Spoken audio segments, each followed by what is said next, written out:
Committee. I'm Chairperson Jerry Robinson. We'll begin with the Pledge of Allegiance. I pledge allegiance to the flag of the United States of America and to the republic for which it stands, one nation, under God, indivisible, with liberty and justice for all.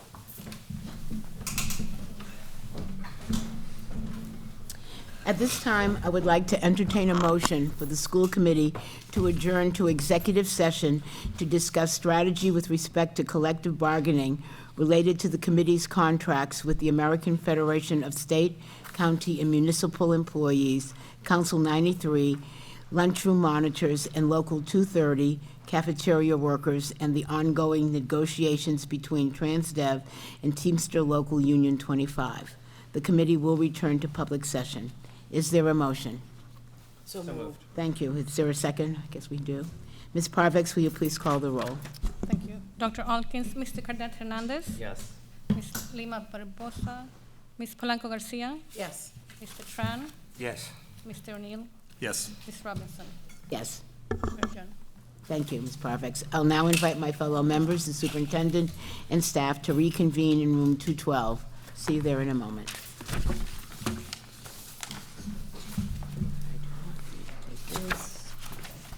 We have materials you want to take with us for this? That is,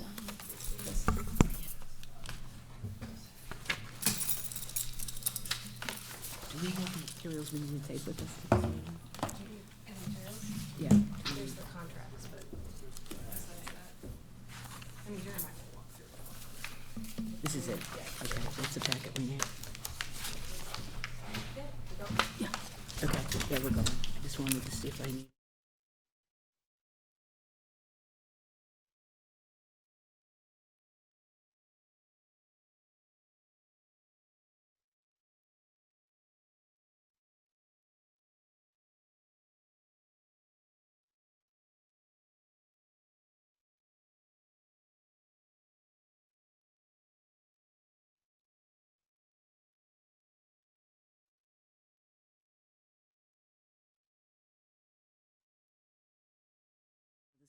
Boston School Committee. I'm Chairperson Jerry Robinson. The committee just returned from an executive session to discuss strategy with respect to collective bargaining with the lunch hour monitors and cafeteria workers and the ongoing negotiations between TransDev and Teamsters Local Union 25. There will be a report on the tentative collective bargaining agreements with the lunch monitors and cafeteria workers tonight, later in the meeting. I want to welcome everyone who is joining us tonight in person, on Boston City TV, and on Zoom. I'm going to ask everyone here in the chamber to please turn off the volume on your laptops or other devices so it does not interfere with the audio for tonight's meeting. Thank you for your cooperation. Tonight's meeting documents are posted on the committee's webpage, bostonpublicschools.org/schoolcommittee, under the October 9th meeting link. For those joining us in person, you can access the meeting documents by scanning the QR code that's posted by the doors. The meeting documents have been translated into all of the major BPS languages. Any translations that are not ready prior to the start of the meeting will be posted as soon as they are finalized. The meeting will be rebroadcast on Boston City TV and posted on the school committee's webpage and on YouTube. The committee is pleased to offer live, simultaneous interpretation virtually in Spanish, Haitian Creole, Cape Verdean, Cantonese, Mandarin, Vietnamese, and American Sign Language. The Zoom interpretation feature has been activated. Zoom participants should click the globe icon at the bottom of your screen to select your language preference. I'd like to remind everyone to speak at a slower pace to assist our interpreters. We'll begin the meeting with the approval of minutes. I will now entertain a motion to approve the minutes of the September 25th, 2024 school committee meeting. Is there a motion? So moved. Thank you. Is there a second? Second. Thank you. Is there any discussion or objection to the motion? Is there any objection to approving the motion by unanimous consent? Hearing none, the minutes are approved. We'll now move on to the superintendent's report. I present to you our Superintendent, Mary Skipper. Thank you, Chair Robinson. Good evening to everyone in the audience, both in person and virtual. I'd like to begin my superintendent's report with an update on BPS transportation. Transportation team continues to work hard and to take steps to address the challenges that we saw at the beginning of school.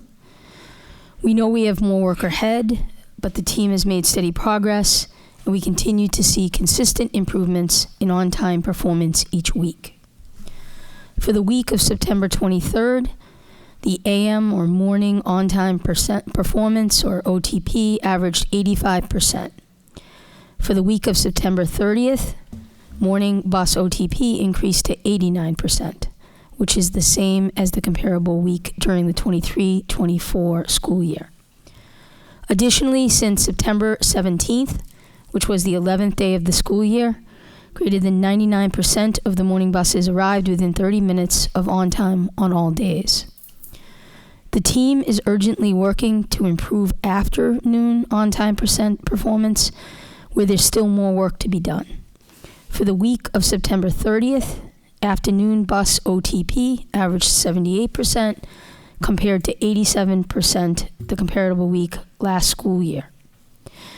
I will also say that we're monitoring the T interruptions because, for instance, we know with the Orange Line closure, that's having a direct impact with more cars on the road. And so we're looking at that correlation of what's happening with MBTA on our buses. And so that's just something that we always have to, be aware of and look at, and as best we can work on the routing. Our team continues to implement route adjustments and refinements each week to address buses with consistent challenges and continuously improve our yellow bus on-time performance. We've also continued to gather valuable feedback from families on their experience in order to improve service to meet student and family needs. Some examples of this would be making sure that families who have multiple students at the same school are on the same bus together, even if only one of the siblings has door-to-door transportation in their IEP. Working with Zoom to help improve the app experience so families can track the bus and see information on any prior route delays before the bus starts the student's route. To date, nearly 13,000 families, which represent about 75% of our bus riders, are utilizing the Zoom mobile app. We encourage all families to download the Zoom mobile app and reach out to the transportation team, 617-635-9520 at any time for support. A few bright spots. October 2nd was National Custodian Appreciation Day. More than 500 dedicated BPS custodians work hard to keep our buildings clean and welcoming for our students and families. And I want to take this moment to thank them for their service to the district. I also want to recognize one of our very own custodians here at Bowling, who works with us. He's here tonight, Mike, who's in the back.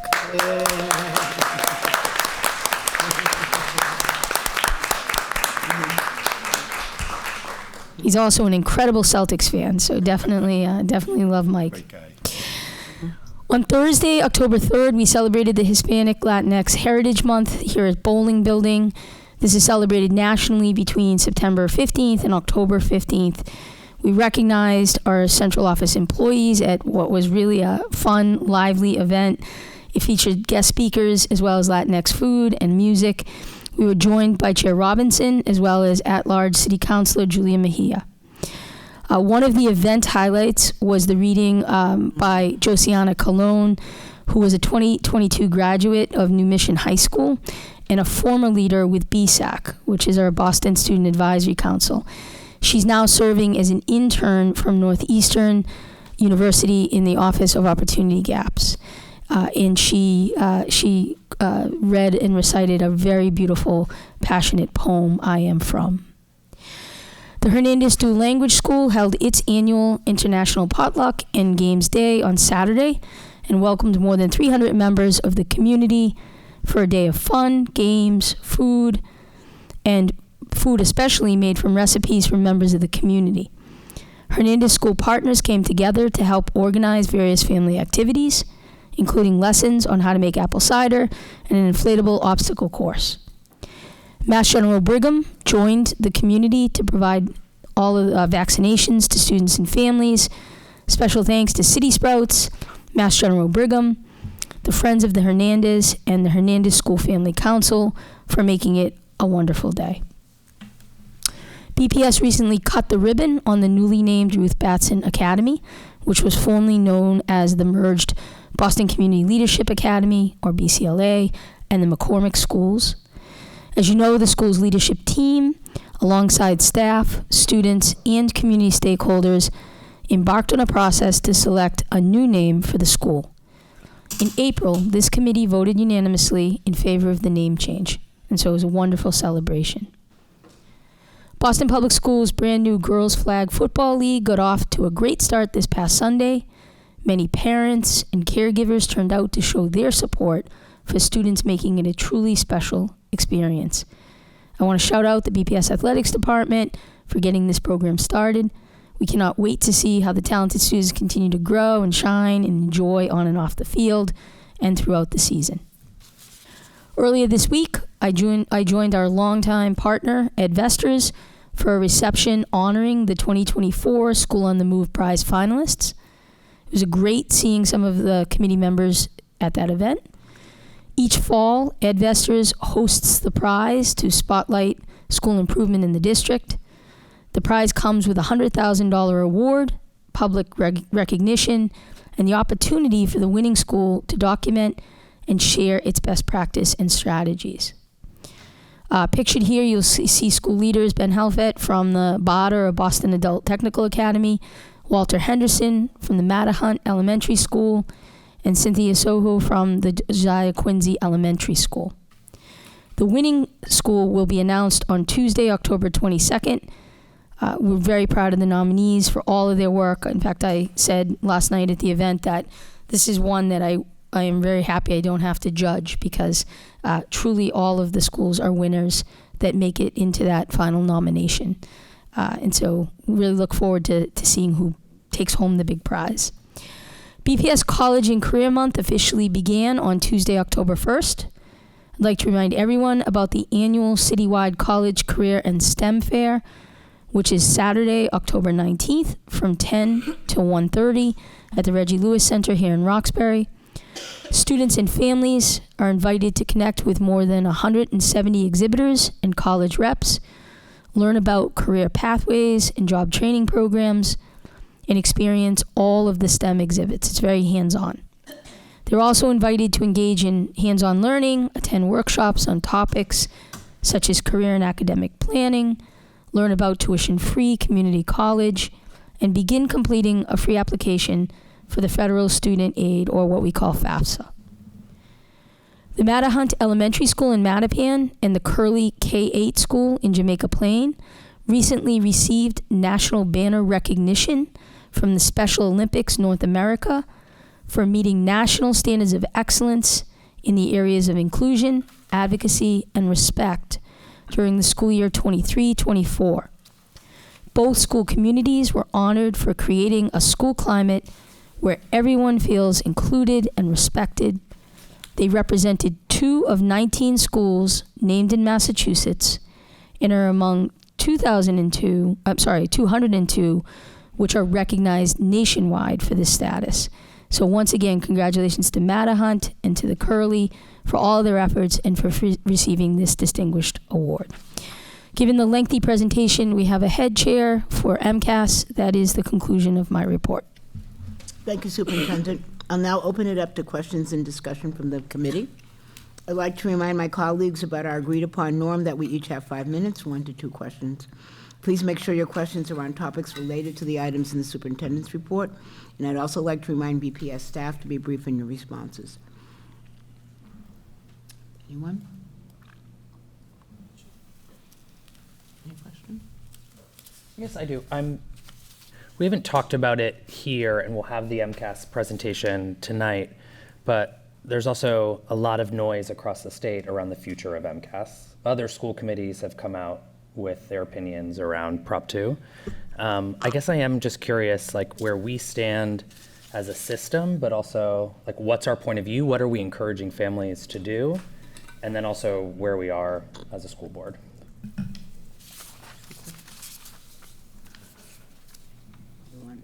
Anybody want to respond? I mean, I will say, from a systems perspective, that whatever happens with the vote, we will adjust our systems most importantly and foremost to support our students. I think that there's many questions that we need to ask in general about the MCAS around it being more of a system as opposed to a particular test at a particular point of time. I would very much like to see that. I would also like to see more discussion about how certain groups of our students, like our multilingual learners, are held to standards on it, often which seem inequitable compared to students that have been speaking English since they were in kindergarten.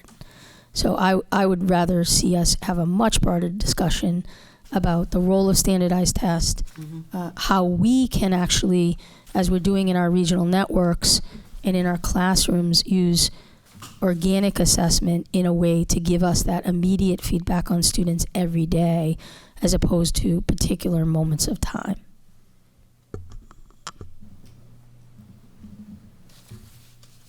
What else?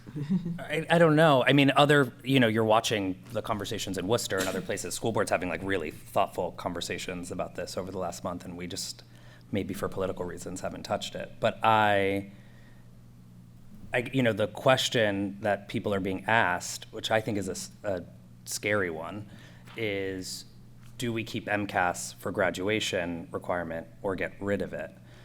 Not replace it, not improve it. It's just either like, will we have a graduation requirement or will we not? And so I just think as the governing body of the largest city in Massachusetts, we probably... I mean, I think each of us probably has our own opinion about that, and again, I mean, it's fine that people can express their opinions, but we traditionally don't vote on things that are not just focused on Boston. This is a statewide piece, and the vote that will be taken will be what the public decides. I think we have to look at what's in the best interest of our own students, and we'll have to take whatever steps come necessary from whatever the results of this is. But, that's fine for people to want to be able to express or share what their own thoughts about this is. And I think people have varying pieces, and so if there's anybody that wants to express their... Anybody else want to? Yeah. I want to say thank you, Madam Chair. Thank you, Superintendent, for the report. Quiero preguntarle a la superintendente.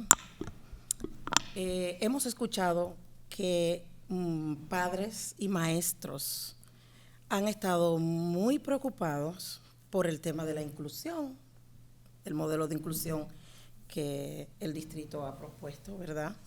Y también sobre la licencia de los maestros. A mí me gustaría saber si tiene para alguna actualización sobre el plan de inclusión y la propuesta de la licencia que está en boga para que los maestros utilicen en sus clases. I would like to ask the superintendent how I've been hearing how parents and teachers are very concerned about the topic of the model of inclusion education in the district, the plan of the inclusion education in the district, and how teachers are required to have several licenses. So I would like to know if you have an update about this plan of inclusion for the licenses that teachers are required to have. I ask you, it's because too many people waiting for what happened? What is the update? What is the position? What do you work now about it? Then it's, you know. So I do think, thank you for the question, Member Palanco Garcia. I do think we will have some reporting out on the inclusion plan as it further into adoption and what we see with that with our students. I think, we have been really looking at kind of K through 12, and our belief is that the sole provider of services should not be one teacher with the multiple licenses without additional support. And so the premise of the team that we put together in each of those inclusion plans was that a special educator, a regular educator, and in some cases, a teacher with an ESL certification that could provide those services to our multilingual learners would work together, and that the school would work in a way to make that schedule happen, sometimes as a teacher pushing in, sometimes as a teacher pulling out, but they would not be the sole provider, like one teacher.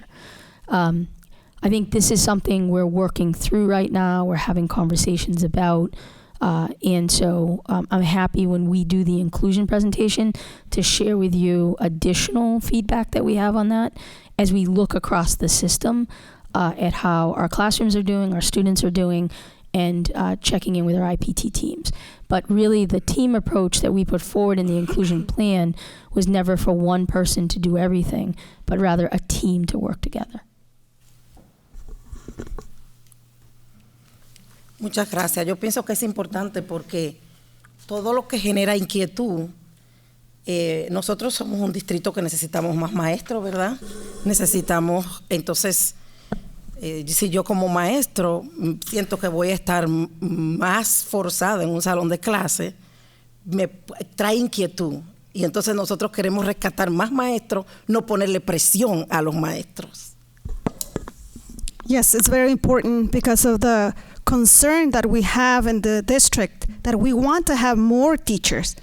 For example, I as a teacher, I want to be focused, to be in school, and so instead of having that concern, and we need more teachers instead of putting more pressure on the teachers.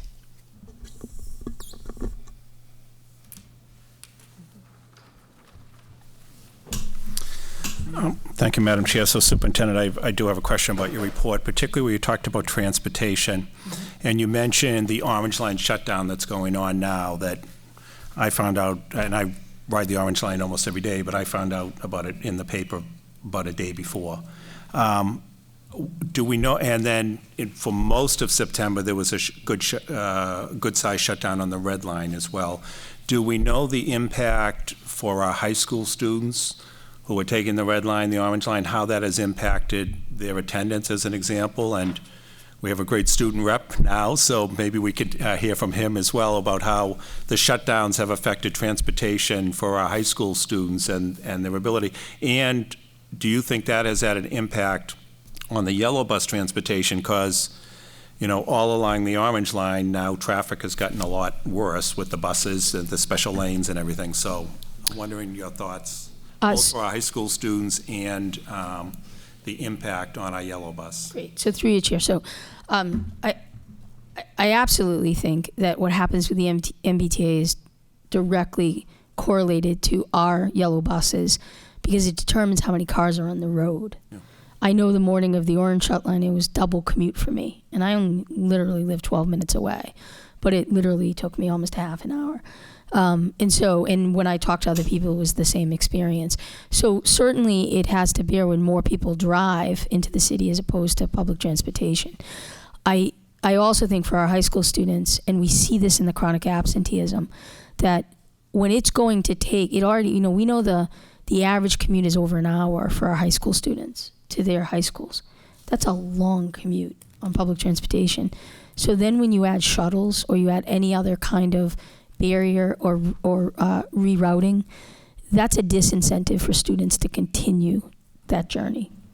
So I think it plays in lots of ways, not just in time they miss with school, but I think it's also whether they come to school. I also think if they're working, which many of our high school students do, they then feel a tension of not staying after, not getting the extra support they need because they have to plan extra time to get to their activities, their early college class, whatever it is that they're doing. So it absolutely does have bearing on it. And I know we always try to work, Dan Rosengard and Jackie Hayes always try to work with the MBTA to get as much notice as possible when these things happen. But as you know, sometimes these are things that happen in the moment. And so we have very little notice, and therefore we really can't give schools any notice. I don't know if you wanted to add a comment to that, particularly have you seen an impact at the O'Brien as an example? Because I'm sure many of the students are traveling by Orange Line to get there. I certainly have seen an impact on the Orange Line shutdown, especially like students coming in like maybe even an hour late to their classes, as the shuttle system is very crowded and so many people rely on it. Like you could go 3 shuttle buses by without not finding one that's available. Right. But it's also impacting how when students get home and especially their activities, because it took me about like 2 hours just to get home because I couldn't find a shuttle bus. I had to wait like 30 minutes to find a shuttle bus that was available. Wow. Thank you. Superintendent, as a follow-up to that, do we, and by the way, I appreciate that T is doing this because the rides get much better after the shutdown. The slow zones get eliminated, et cetera. But it obviously is impactful to our students. Do we know, we talk so much about our on-time percentage. Do we know the T's on-time percentage? So, Dan, I don't want to put you on the spot, but do you happen to know that? I thought it was something like 67 or 70%.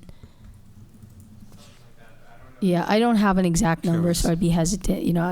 It's somewhere in those ballparks, and I think the different lines have different percents. And we focus so much now about, you were sharing, for example, the week of the 23rd, it was 85. The week of the 30th, it was 89 as far as the on-time percent in the morning.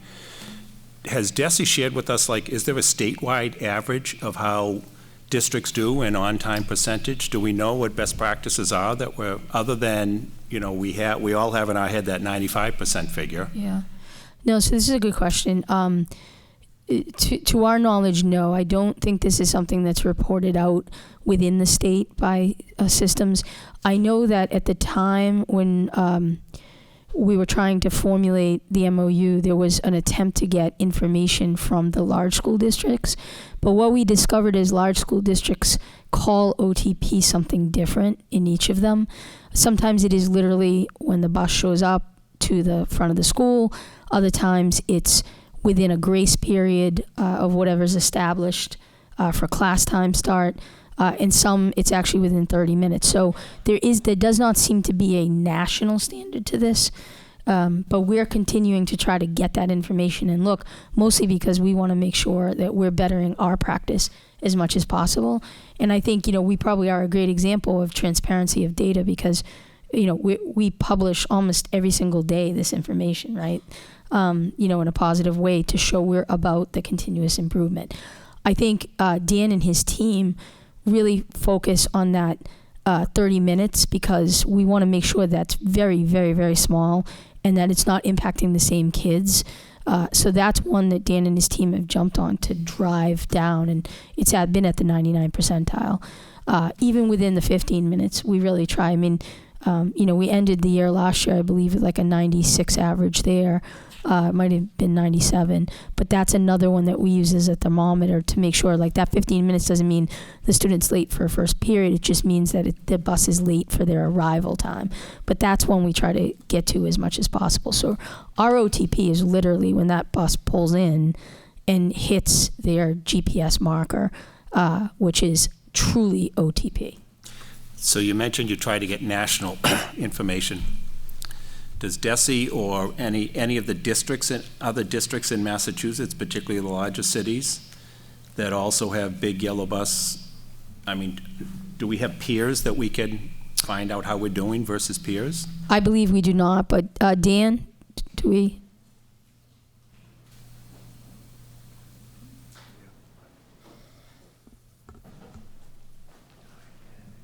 I'm just trying to figure out how we can put in context the numbers. No, We've yeah. always referred to last year's figure, right? And then an arbitrary figure we're trying to get to. I'm trying to help the public and myself understand the context of the figure. Yeah, no, I appreciate the question. I am not I've had conversations with, transportation directors in many other districts, but I'm not aware of any that have publicly shared their benchmarks or their data. Interesting. Thank you. Thank you, Thanks, Dan. Superintendent. Thank you, Chair. Yeah. Dan, while you're there, I have a question about transportation. I was talking to a couple of school leaders, and we were talking about what's been happening with drivers, and then somebody said to me that drivers rebid their routes. I'm not sure how often. And so I guess my question is, particularly for routes that have had difficulty, what happens when you get a new driver driving that route? Does the on-time percentage go back down again? And how often are we having drivers change routes, and what is that overall impact? Yeah, no, it's a great question. Thank you, Chair. So I think there's two ways in which a driver can get a new route. First is every week our team is making adjustments to the routes to fix where we're seeing issues. So buses that are consistently running late, when we look and we see that might be a routing or a scheduling issue, we're making a change there, and that the driver is notified of that change either on Friday or sometimes on Monday, and then they have 2 days to do a practice run before that change takes effect on Wednesdays. Historically, we have seen a slight dip on Wednesdays that usually recovers within a day or so. We have seen that trend this year as well, but I would say actually a slightly mitigated impact, which was part of the benefit of going to Zoom, is your first time doing something, you're not trying to read the paper, but you have the GPS directions in front of you. So that is certainly a benefit that we've seen there. Then the broader driver rebid, which I think you may have heard about as well, is within the driver's contract, there's a contractually obligated rebid that happens either sometime kind of end of October, early November each year. And that is something where any bus that has changed in the number of hours by more than 5 hours per week is obligated to go back up for bid. And also any driver who decides can choose to give their route up and participate in the bid again. And that's a way for the drivers who, if their route has changed from what they bid on in August, it's kind of a second bite at the apple for, now that routes have stabilized, to say, what do I want to be doing for the rest of the year? We'll do communications to schools and families to make sure they know if they're on a bus where the permanent driver is changing when that goes into effect. And similarly, historically, we have seen a dip in OTP on the first day when that takes effect, which usually recovers within the second or third day. And I think, again, Zoom should help soften the blow when that happens. Yeah. Do we make sure that parents are aware that may be happening so that their expectations can be managed around those changes? Yes, so we'll communicate in advance of that to all families, and then make sure that any families who are on a bus where the driver is changing, they'll get an additional communication before the change happens. Mm-hmm. And now with Zoom, and I guess I was thinking at one point all of our buses have monitors, but they all don't. So are the buses that are having problems, do they all have monitors, and are the monitors able to help drivers with Zoom? Because I was wondering if managing all of these new things and having a bus that's not getting where it's supposed to be, what other supports are we putting on the bus to try to help mitigate those issues? Yep. So all of our buses, all of our smaller buses, so everything except the full-size big buses, all of our other buses, which transport all of our students with disabilities, all of those buses have at least one monitor on board, and in some cases, multiple monitors if there's a student who requires a one-to-one monitor. The monitors, certainly help with the students, but also can support the driver along the route. I think what we have seen is, that learning curve with Zoom impacted the first couple of weeks. I think we're largely through that, and we're seeing, that the drivers have really taken to Zoom, and they're, we're not really seeing issues there at this point. I think where we're continuing to see some of those on-time performance gaps compared to last year in the afternoon particularly is on the scheduling side and just making sure that we're getting the routes to where they need to be. And then my last question again about the buses is, are there opportunities for the drivers to actually either meet with the schools or the families that they're driving as a sense of humanizing, personalizing, and taking a different level of responsibility about the importance of getting these children where they need to go? I think it's a great question. I think that happens in real time, particularly the first few days, as drivers are meeting families and meeting schools for the first time. For some of our schools with very specialized programs, for instance, the Horace Mann, we'll have all of the drivers and monitors who are assigned to that school, pick a day and have them go out in the middle of the day, and they'll meet with students in the school and be able to learn a little bit more about that school's program and build those relationships. But I think it's a great question, a great point. I'd love to continue to think of ways we can give more opportunities for that type of bonding. All right, thank you. Thank you. Oh, great. Actually, I have a transportation question, but it's simple, I think. I'm curious, will there be any changes to Zoom? Because what I'm hearing from also families is they're deciding whether they should leave the house and take their kid to school, sort of through public transportation, or drive them or bike them, or however, they want to get there.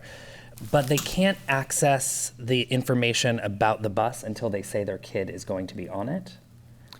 And so is there a way to get information to families around timing before they say their kid is going to be en route? So the family can see they can track the bus from the start. They don't need to, only if they canceled the ride for the day would they, then you've canceled your ride. But that's the question. It's like, when do you, if you cancel, you can't see the route anymore. But if you don't cancel, you're creating the routing problem that I think is backing up the system. Does that make sense? So the cancellation is more of a day-to-day thing. Say, my student's out sick today, I don't need the bus. I think what likely you were hearing, because this is the feedback we were hearing, the first few weeks, the way the app was working, if the driver was still doing the trip for their first school and your student was on that second school, is what I was hearing. You couldn't see the bus until the driver started the trip for your school. And so say it was running behind on the first school, you wouldn't know that until he finished the first school. Zoom, we were able to work with Zoom and give them that feedback, and they made a change to how it worked. So families can now track the bus even if the bus is still doing the prior trip. That's for fantastic. their school. And it will give them an ETA on when the It bus will give them an ETA, and there's a message, it might say bus is running 10 minutes behind on a prior trip right now, so they can start to plan ahead. Awesome. That's great. Thank you. Thanks. Second question for me. I'm only answering the thing that I asked, even though it didn't come up for. We will discuss more about MCAS during the presentation. No, I was going to say about Prop 2. You want the. Question 2. Question 2. Question 2. Okay. I'm sorry. I'm just okay. I guess what I want to say, other people asked more questions than I'm asking, so I think I'm on edge because I'm the only one who gets cut off. I guess what I want to say here, I think we're going to see a presentation with some concerning results. Less than 27% of our kids are on grade level 3 to 8. I think this is probably the most consequential thing. This is why I think it's important to talk about. That is happening in education reform in Massachusetts. We are making a decision if there is the only standard we have across the state, which is MCAS, if it will exist or if it will not. As we continue to see declining outcomes, I'm on a human level, as a parent, as an educator, as a school board member, for whatever it's worth, like I'm saying, I think we should loudly be encouraging folks to keep the one graduation requirement we have. If we want to replace it later or talk about other system improvements, we should do that. But I am terrified of going back to a time, which we have been in, where the state had no graduation requirement, and we saw who was the most harm: vulnerable kids, Black and brown kids, where the standards got lower. And I think the entire conversation around this is about adults and not about kids. It's not about rigor. It's not about high expectations. And so I think it's a scary conversation that we're even afraid to have. And I'm not saying we, I mean the global we, because of the power of the adults in the conversation and the sort of political implications. So I am not saying MCAS is the Bible, but I am saying every other industrialized country who performs significantly higher than us has a bar for graduation that is universal. And to become a state where that just doesn't exist and to not put up a fight around that, I think is scary. So for myself, I will be voting no, but I think it's important as a school committee member just to sort of name my commitment to rigor. The last thing I will also ask is just in what Member Polanco Garcia was speaking about. I am curious, and maybe this will come up in the presentation, as we're hearing this conversation about dual licenses and the desire from educators to not have to sort of play multiple roles with their licensure. And then we also see the outcomes that we'll preview today. I hope that that is also part of the conversation, like how we're thinking about human capital in relationship to solving some of the problems we'll talk about today. Because the noise around it is so clear, and I was a teacher with 2 licenses as a special ed teacher, and the idea of doing both jobs would feel impossible. So I can imagine, given our current state of play, plus the demand, we might just be thinking differently about that. So I think the team will get into some of the specific skills that we're focusing on, particularly with literacy, that we would then want to make sure teachers have plenty of professional development and support and so forth.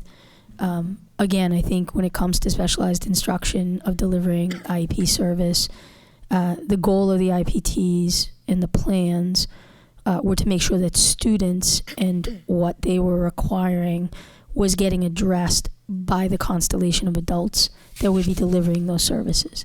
So I think you'll hear that again in the presentation too.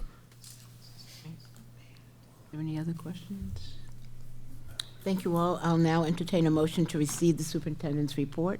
Is there a motion? So moved. Thank you. Is there a second? Second. Thank you. Is there any discussion or objection to the motion? Is there any objection to approving the motion by unanimous consent? Hearing none, the superintendent's report is approved. We'll now move on to general public comment. Ms. Parvex?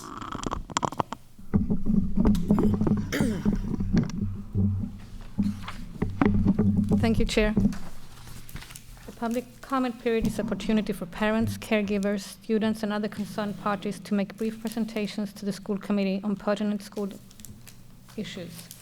Questions on specific school matters are not answered at this time, but are referred to the superintendent for a later response. Questions on specific policy matters are not answered at this time, but may be the subject of later discussion by the committee. The meeting will feature 2 public comment periods, with the first comment period limited to 1 hour. Priority will be given to those testifying in person. Time permitting, the committee will then open it up for virtual testimony. After 1 hour, anyone who hasn't testified will have the opportunity to do so at the end of the meeting. We have 11 speakers this evening. Each person will have 3 minutes to speak, and I will remind you when you have 30 seconds remaining. If your remarks are longer than 3 minutes, please email your comments for distribution to the committee.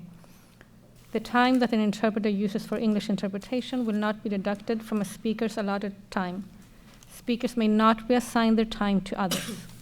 Please direct your comments to the chair and refrain from addressing individual school committee members or district staff. Please note the comments of any public speaker do not represent the Boston Public Schools or the Boston School Committee. Please state your name, affiliation, and what neighborhood you are from before you begin.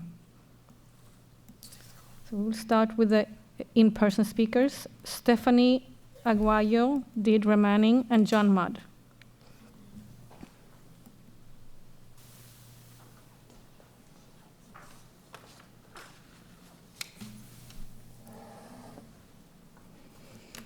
Hello. Good evening.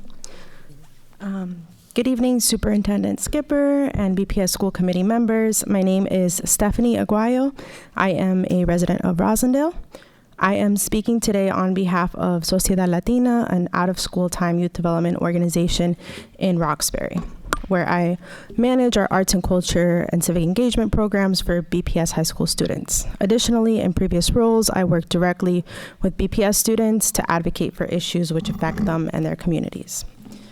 I want to preface by acknowledging my colleagues, Victoria Garcia, Alexandra Oliver Davila, and Julia Morales, who have spoken at previous school committee meetings this fall about concerns that Sociedad Latina has regarding our current teen mental health crisis. In my role, I work with BPS high school students to become the next generation of leaders in their communities. Throughout my interactions with young people, I have observed the negative impacts of too much screen time and the harms of social media, including unhealthy comparison, misinformation, racism, self-harm, and cyberbullying. From my conversations with youth, I've heard that the constant comparison online leads to anxiety, low self-esteem, and in some cases, depression. I acknowledge the vast improvements that social media has made on our society and our young people and how social media can be a tool for connection. However, we cannot ignore the severe implications it also comes with. It's our responsibility to ensure that we are equipping our students with the life skills necessary to avoid the harms associated with their tech. We believe BPS needs to provide opportunities for students to understand these harms and to be able to have agency to make choices around their use of technology. Moreover, the impact on youth's attention spans cannot be overlooked. With the endless notifications and quick consumption content, it seems as though our youth and adults as well are losing the ability to focus on tasks or enjoy deep conversations.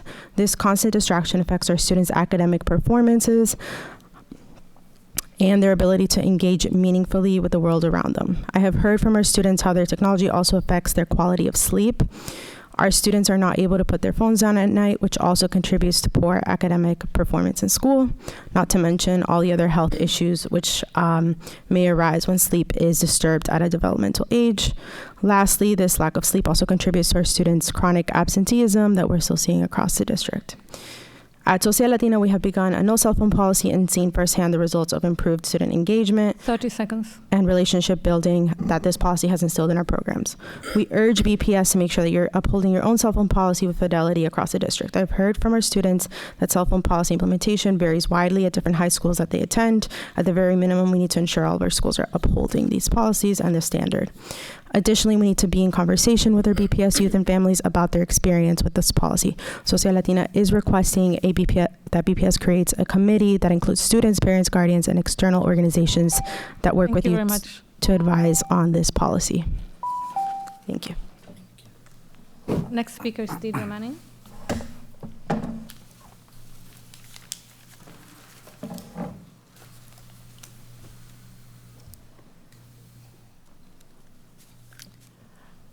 Good afternoon. My name is Deirdre Manning. I am a Dorchester resident, single parent of 2 public school students.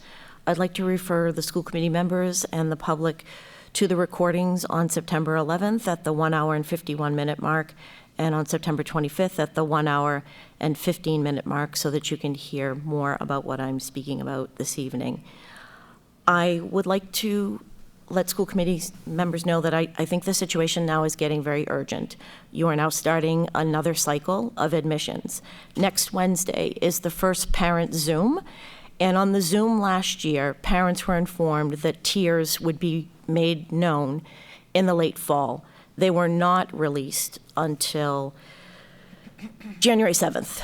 So if you were the person who didn't have a backup plan and you were looking to apply to a private school, you had 8 days to turn around an application. and get testing. And that's assuming, of course, that you even have the resources to afford a private school. I know families of color who decided that applying was a waste of time, so they weren't even in the applicant pool. I know people who weren't of color who also felt that applying was a waste of time.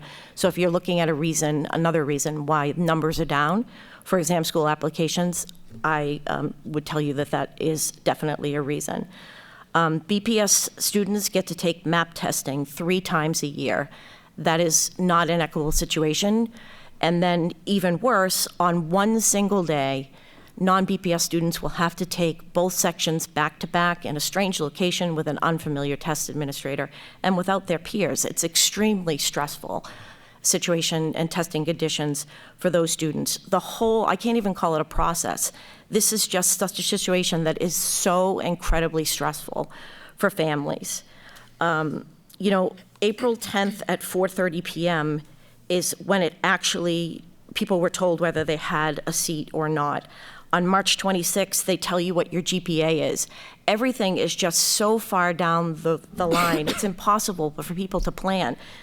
I would say that the policy is well-intentioned, but it would be absolutely generous of me to call the implementation of this policy a mess. It's a disaster. This is just so inequitable, it's not fair.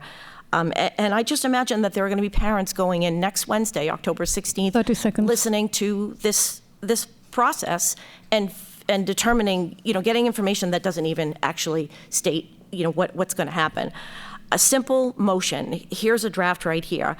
I'd like to make a motion to amend the exam school admission policy to allocate the number of seats awarded per tier based on the number of applicants in each tier, which would result in the same rate of admission across tiers. The policy still would need to be changed, but at least you'd have something for this year that gave people some hope. Thank you. Thank you very much. Next speaker is John Mudd.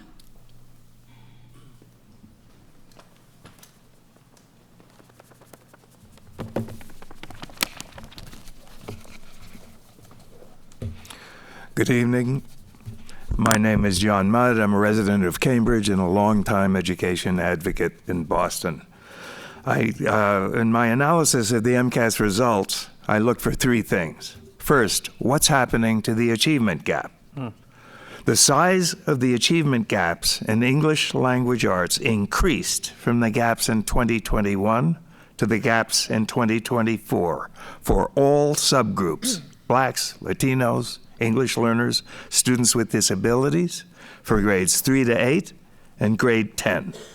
In math, there was a credible increase in the absolute scores for all subgroups between 2021 and 2024 in grades 3 to 8, but the achievement gap increased for all subgroups between those dates.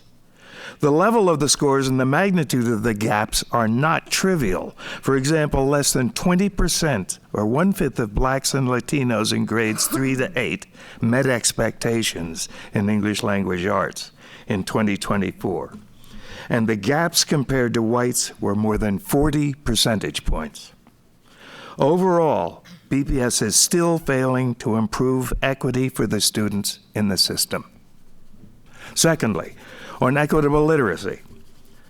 For English language literacy scores overall, there was almost no change in MCAS achievement grades 3 and 4, where the equitable literacy program was initiated, compared to last year, or for the achievement gaps in those grades. The outcomes remain unacceptably low.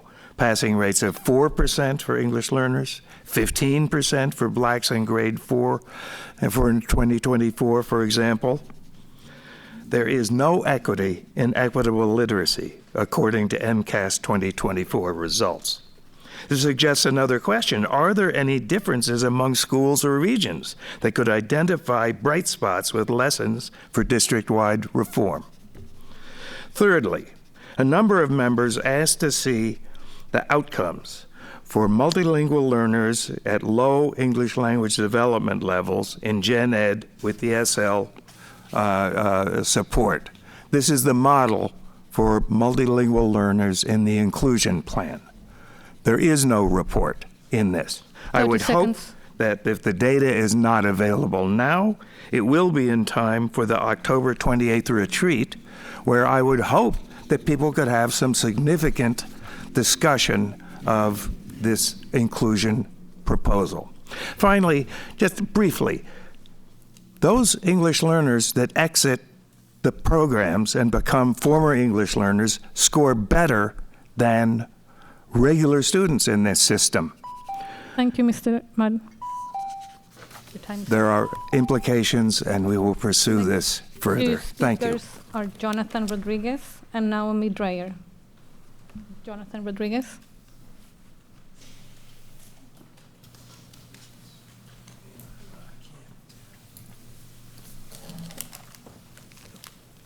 Hello, good evening. My name is Jonathan Rodriguez. I'm an organizer with the Boston Teachers Union. I live in Mattapan, and it's great to be here with you guys. I'm here to read a couple of stories. I know the mayor received over 4,500 of these a couple of weeks ago, but we still have some coming in. We have some great stories from our members that I'd like to read as many as I can today. So, dear Mayor Wu, I'm one of the teachers who has had to teach under 3 licenses at the same time. It has taken a huge toll on my ability to actually service the needs of the high needs populations that I am supporting. They deserve real specialized support. Please support our students and teachers by ending this practice. Rosemary Peckham. I am proud to teach in a fully inclusive classroom at BPS, but I could never do it without the support of my co-teacher and ESL service provider. One teacher cannot do the work alone. Trust me, I tried. It's time to end the practice of mandating a single educator meet all ESL and IEP needs while simultaneously delivering general education instruction in the same classroom. Inclusion done right requires a team of qualified educators working together. Chelsea Falco, Henderson Inclusion. Around housing. Housing costs in Boston are out of reach for most of our members, especially our paraprofessionals. We all deserve to be able to live in a city where we work.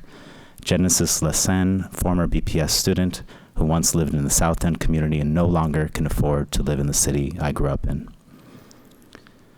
Housing costs in and around Boston are out of reach for most of our members, especially our paraprofessionals. I have been working in BPS for 4 years and have had to work a second job in order to maintain housing and travel. Even with 2 jobs, I still cannot afford an emergency fund for when hard times come. I love my job at BPS, and I am even working towards finishing my degree in order to further my career with BPS. Pay equity is a small ask with all that we do in our schools. Carlos Alves, Paraprofessional, Tech Boston. To Mayor Wu, I have been an educator for 25 years in Boston. I have worked in inclusion for 20 years. I work with 3, 4, 5-year-olds. It's not sustainable, and it's not even developmentally appropriate. That might go on a little too long on that one. Mayor Wu, I have been a teacher at the Edison in Brighton for 14 years, and I still cannot afford to live in the city I work in. How can this be? Laura Higgins. Thank you. 30 seconds. Oh, I have one more. Mayor Wu, as a teacher with BPS for over 11 years, I have seen many iterations of what the district believes inclusion should look like. I have here to tell you that true inclusion provides all students with all they need by having quality educators who are experts in their chosen focus area. Students deserve an ESL teacher, a special education teacher, and a content teacher. They do not deserve one teacher trying to juggle and manage the needs. Your time is up. Because they have multiple licenses. Thank you. That's from the Edison. Thank you. Next speaker is Naomi Dreyer. Good evening, members of the school committee. My name is Naomi Dreyer. I live in the Fenway neighborhood, and I teach at the first and finest elementary school in North America, the Mather in Dorchester. I am here to speak in support of BTU's contract demand for inclusion done right. This is important to me because I am experiencing firsthand the detrimental effects of how inclusion is being implemented in the district. Currently, I am an inclusion specialist in kindergarten. This means I split my time between 2 classrooms serving both students who receive special education services and multilingual learners.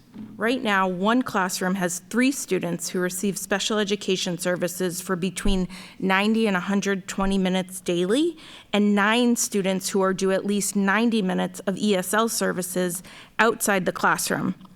My other classroom has a similar makeup with 7 multilingual learners, and 3 students who receive special education services. I have a total of 400 service minutes a day. There are only 240 minutes of instructional time in one day. There's literally not enough time in the day for me to provide the services all my students need and deserve. I am being mandated to teach under my moderate disability license and my English as a second language license in 2 different classrooms with a caseload that I cannot support. Asking one teacher to support both populations in 2 different settings is untenable. Students who receive special education services have unique needs, as do students who are multilingual learners.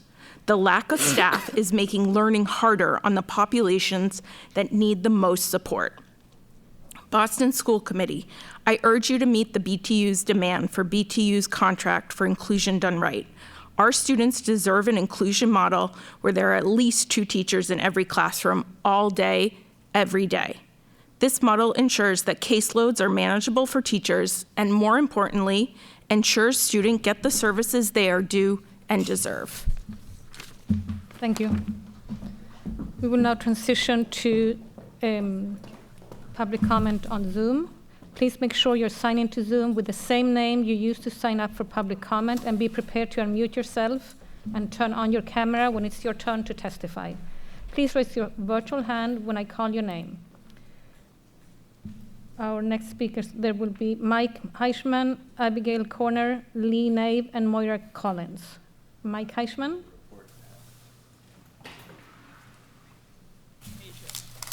We live in the wealthiest nation in the world. There is an abundance of wealth in our Commonwealth and in our rich city. Horrible conditions have existed in our school system for generations. You approved an austerity budget submitted by Mayor Wu that promises additional harm for our children this school year. Harmful policies are often chosen because they are cheaper than providing additional funds for successful policies. This must change. The horrible must become unacceptable, and our deficiencies solvable. Negotiations with the Boston Teachers Union are providing you with many opportunities to improve teaching and learning. A major disagreement is how the system will deal with inclusion. You want one teacher in a large classroom who has multiple licenses and teach a diverse class, including those who have special needs and/or have a primary language different than English. The BTU wants a sufficient number of teachers who collectively have the training and experience and collaborate so that every child will have a high-quality education. Your way is inclusion done cheaply. Field policies like this saves lots of money. The cost is the continued miseducation of our children. The BTU's way is inclusion done right. Yes, it is expensive. However, our children, their families, and our community deserve it. I call on the community to support the BTU's Common Good contract. Let us move forward and love and educate all of our children. MCAS, the Massachusetts child abuse system, has for decades caused terrible harm to our state schools, including our schools and children in Boston. The passage of Question 2 in November would alleviate some of the future damage by ending the denial of high school diplomas for those who have failed this discriminatory and racist test. Our whole system would benefit. There would be less pressure to raise test scores and more support to educate our children. I once again call on School Committee and Ms. Skipper to join with other school committees, city councils, and superintendents and endorse the passage of Question 2. Mr. Cadet Hernandez, thank you for bringing it up. And once again, the school committee is ducking its responsibility of taking a position. 30 seconds. We could do a much, much better job of creating our own assessment system and our own standards for promotion and graduation. The current system is poisoned by MCAS, the Massachusetts Child Abuse System. Thank you. Thank you very much. Next speaker is Abigail Corner.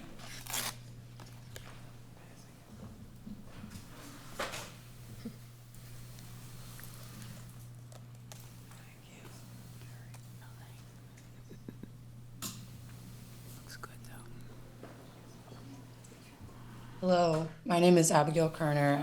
I live in Brighton. I am a .8 science teacher teaching 4 grades at a full inclusion school.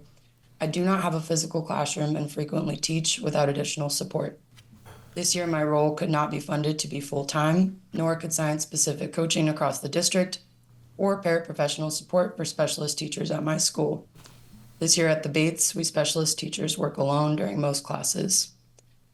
Working alone is not fine or fair when all students at the Phineas Bates School are promised a model of inclusion where 2 adults support all classes. Instead, I alone attempt to support students in accessing science content in rooms where, in many cases, up to half of students have IEPs and others are learning English or have 504 plans.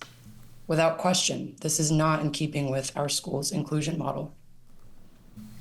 Due to these working conditions, I struggle to facilitate learning that aligns with our school's goals for equitable disciplinary literacy instruction, resulting in students accessing materials with varying levels of rigor. Unique goals and accommodations cannot be addressed simultaneously while managing a classroom of over 20 children without the support of a second educator. Consequently, during literacy-focused science lessons, each classroom community experiences an inequitable learning environment. Some students work independently without support, and others receive small group instruction. Because of the personnel limitations our school faces due to funding constraints, my science classes are scheduled during common planning time for grade level teams. There are limited opportunities to discuss and work through these challenges with fellow educators during my contract hours. In my opinion, the limitations of this unsupported role are also a value statement about science education in Boston Public Schools. Is this core discipline not important enough to fund full-time teachers, classroom spaces, or additional personnel? The addition of just 1 more day per week would allow me to better plan and collaborate with other educators, addressing these gaps in instruction. The addition of 1 inclusion specialist or 1 paraprofessional would help all 4 specialist teachers at our school reach our inclusion model for all students. My experience at the Bates, a school held up as a long-standing model of full inclusion, shows that inclusion done right is a choice and a value. Even in places like the Bates, the district has unfortunately backtracked. We can't go back. We must have inclusion done right. 30 seconds.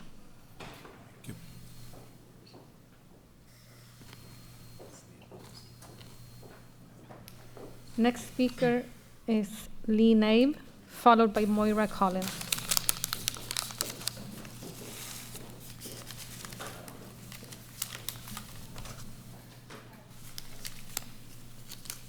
Hi, good evening, school committee members. My name is Lee Naib Jr. I'm an Alston resident, BTU staff member, and a father of 2, including a 4-year-old who is a K-1 student at the Gardner Pilot Academy, who is also in a full inclusion classroom. He has an IEP with speech delay and a secondary diagnosis of autism. He has a wonderful teacher, a paraprofessional, another inclusion teacher, as well as a specialist for speech delay.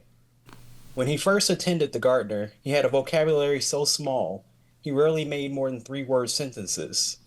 He knew about 20 words in total, and I am advocating today that BPS fully fund inclusion done right.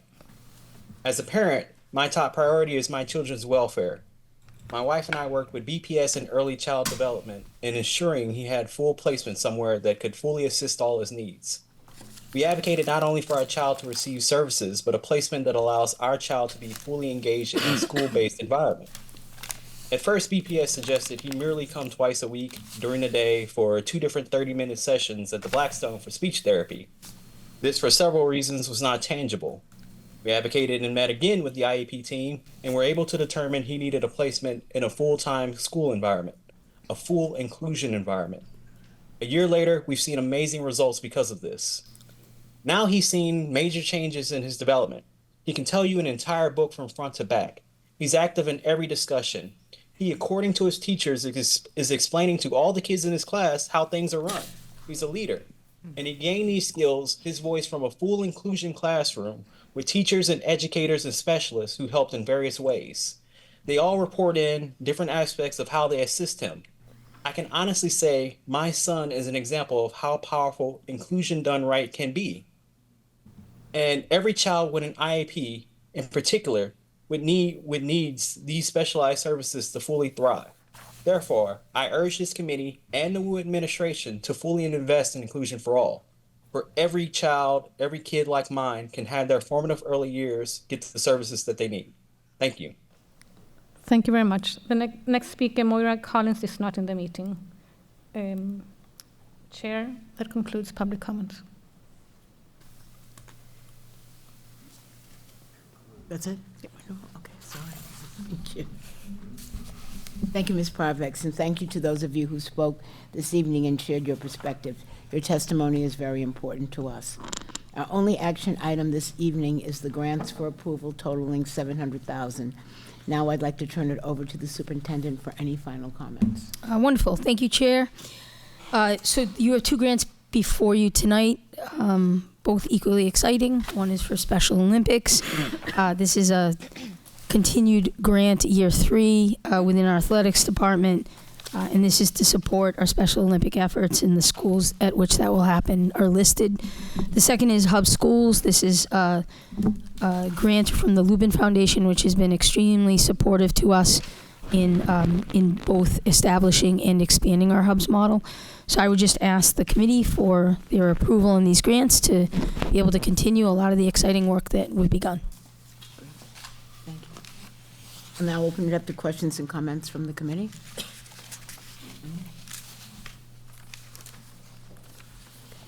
Thank you. If there are no further questions, I will now entertain a motion to approve the grants as presented. Is there a motion? Did you want to say anything about that? Oh, excuse me, let me go back. Go ahead, Omar, sorry. Something that I saw within the USC grant is that there was only 31 schools selected, and then up to 1,200 students. That it was only going to support up to 1,200 students, and I was just wondering if that covers like all of the special needs students within the BPS district, and if it isn't, is there any like action being made to support them all? Yeah. Include them? No, it's a great question. I think this is more about supporting particular programming in it, but I know Avery Estelle is here. Avery, did you hear that question? If you want to come up to the mic.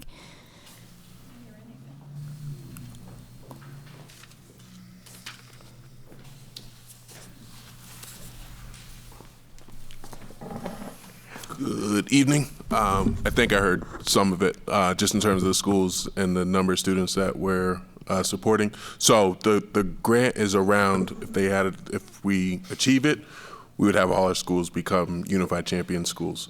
The Special Olympics Massachusetts has a full-time staff member that supports this initiative in the district and works to recruit schools, get them involved, support them, bring them along, help them grow. So the byproduct of some of that is the 2 schools that are receiving the banner awards. It's a great question. Great question from our student rep. Okay. Anything else? Mr. O'Neill? Superintendent, I'll just say I'm incredibly supportive of the goal of making so many of our schools hub schools. And I would love at some point that we actually get an update on the progress on that, what is working, what the goals are, et cetera. Wonderful. But very thankful for this grant to support bringing this to more schools. They're wonderful, yes. And Lubin has been a partner with us since inception, so we're very thankful for their support. Thanks. Any other questions? Did you have another question, Mama?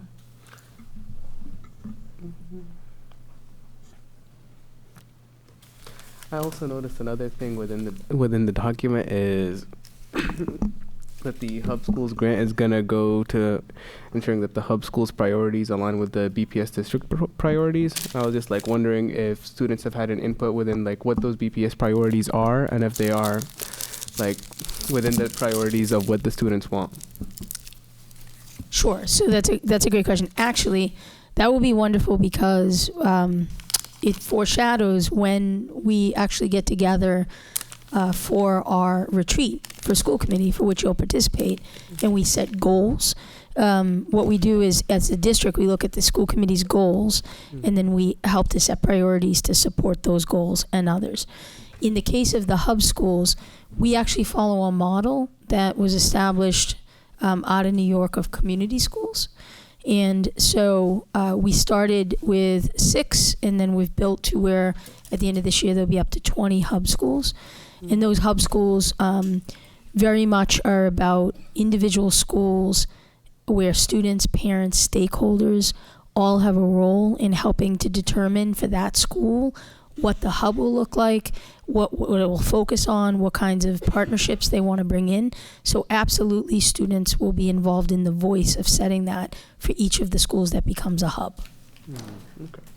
Thank you, Superintendent. And can I just add that the Hub School strategy has been incorporating the voices of families with authentic student engagement, students. We've even included BSAC in many of our opportunities to roll out our strategies, and we'll continue to work with community partners across all sectors in an effort to meet the very specific needs of our students relevant to the schools they attend. So currently we have 20 hub schools. We're super excited. The strategy is all about equity, and it's all about having parents and community members be a part of the decision-making process. So we're not doing things to them, we're working with them. So we look forward to coming back and doing a whole-scale presentation on hub schools in the near future. And this is Dr. McIntyre, who, among her portfolio as the Deputy Chief in Schools and Accountability, part of her role is overseeing the hub schools. Thank you, Omar. Okay. All right, good. All right. So if there's no further discussion, I'll now entertain a motion to approve the grants as presented. Is there a motion? So moved. Thank you. Is there a second? Second. Thank you. Is there any discussion or objection to the motion? Is there any objection to approving the motion by unanimous consent? Hearing none, the grants are approved. Our first presentation this evening is tentative collective bargaining agreements with the lunch hour monitors and cafeteria workers. I'll now invite Labor Relations Director Jeremiah Hassan to please step forward with the presentation. While he's getting settled, I'd like to invite the superintendent to give opening remarks. Wonderful, Chair. Thank you. So BPS Labor Relations Director Jeremiah Hassan is here to walk you through 2 separate tentative collective bargaining agreements that were recently reached with 2 of our unions, the lunch hour monitors, ASME Council 93, and Local 230 cafeteria workers. These agreements were discussed in an executive session earlier this evening. The school committee members have received memorandums of agreement outlining both tentative collective bargaining agreements, which are being extended through 2027. The lunch hour monitors, ASME Council 93, is expected to hold its ratification vote later this week. Local 230 cafeteria workers are expected to hold theirs next week on or about October 16th. The cost of wage increases for fiscal year 2024 will be paid for using existing reserves, which were established by the City of Boston in anticipation of a finalized collective bargaining agreement. There is no school committee action required at this time. For fiscal year 2025, we are asking the school committee to request an FY25 supplemental appropriation from the Boston City Council in amounts of $457,886 and $881,479 respectively to support the costs of the contracts. With that, I'll turn it over to Director Hassan. Thank you, Superintendent, Chair Robinson, committee members. Thank you for having us tonight. I'm excited to be here with Labor Counsel Michelle Bouchard, who has really worked closely with AFSCME and the union presidents to get these deals done. So with that, we're excited to present to you, and we recommend that you support 2 recent tentative agreements that we reached with AFSCME. To cover the first, which is for our lunch hour monitors, these are the employees who monitor our students during lunch and recess periods, and there are roughly 318 employees in this group, with some hires pending. So the agreement extends for 4 years, as the superintendent said. It's 2 consecutive agreements. The first is for last year, fiscal year 24, school year 23-24. And in that year is fully retro. We have used a market analysis to adjust the rates. And so the parties have created a new step 1 at $16.81, a new step 2 at $17.81, $18.84, and a step 3, which is a new step altogether, at $18.19. So that is the first agreement, and that is fully retroactive. In the second agreement, it covers 3 years, and it is consistent with the city's wage pattern that it reached with its AFSCME groups, and it's 2% per year increases with additional cash added to the employee's annual salary. So in the first year, it's $250 spread out annually across their paychecks. In year 2, it is $900 spread out across their paychecks, and in year 3, it is $800 spread out across their paychecks. As Superintendent pointed out, to cover the cost of this contract, we are also recommending your support with a supplemental appropriation request in the amount of $457,886. With that, I'll take any questions related to the lunch monitors unit. Any questions? No, I think you can go on. Thank you. All right, and moving on to the cafeteria workers. So this group does food preparation and service in our schools. And similar to AFSCME, this is going to be a total 4-year agreement broken down into 2 MOAs, the first being fully retroactive for fiscal year '24. This follows the more traditional wage pattern with the city, and it'll be a 2% increase in fiscal year '24 with an additional $500 spread over the life of the contract, or over the year, spread out on paychecks by year. So it'll total $500 per year for each member. In fiscal year '25, it's another 2% with the additional $250. Fiscal year '26 is 2% with the additional $900, and fiscal year '27 is 2% with an additional $800 spread across the paychecks.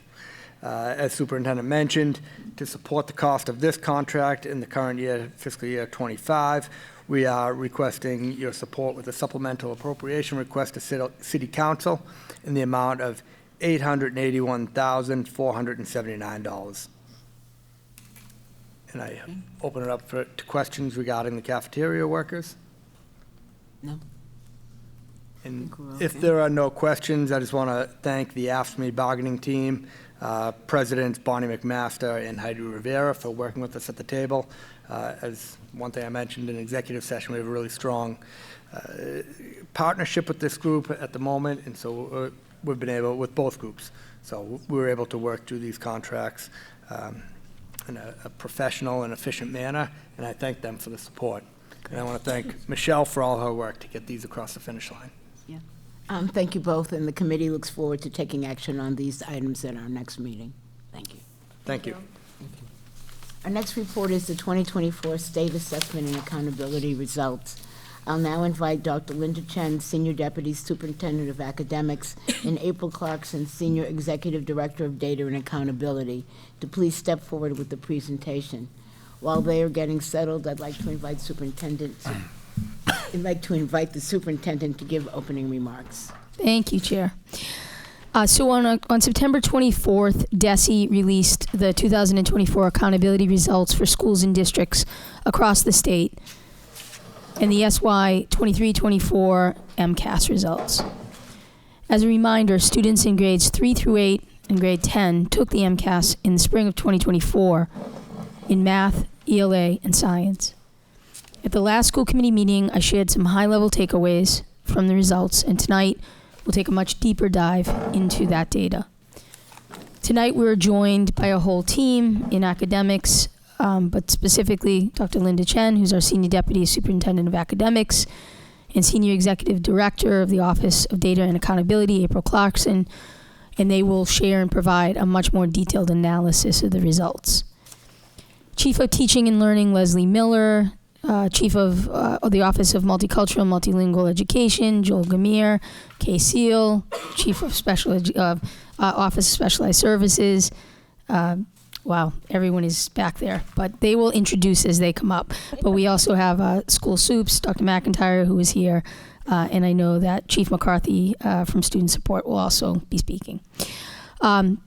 I think collectively they are going to speak to the implementation of high quality instructional materials, which we refer to as HQIM, the district's equitable literacy practices, and how we will work to ensure that English language learners receive access to rigorous content and language support.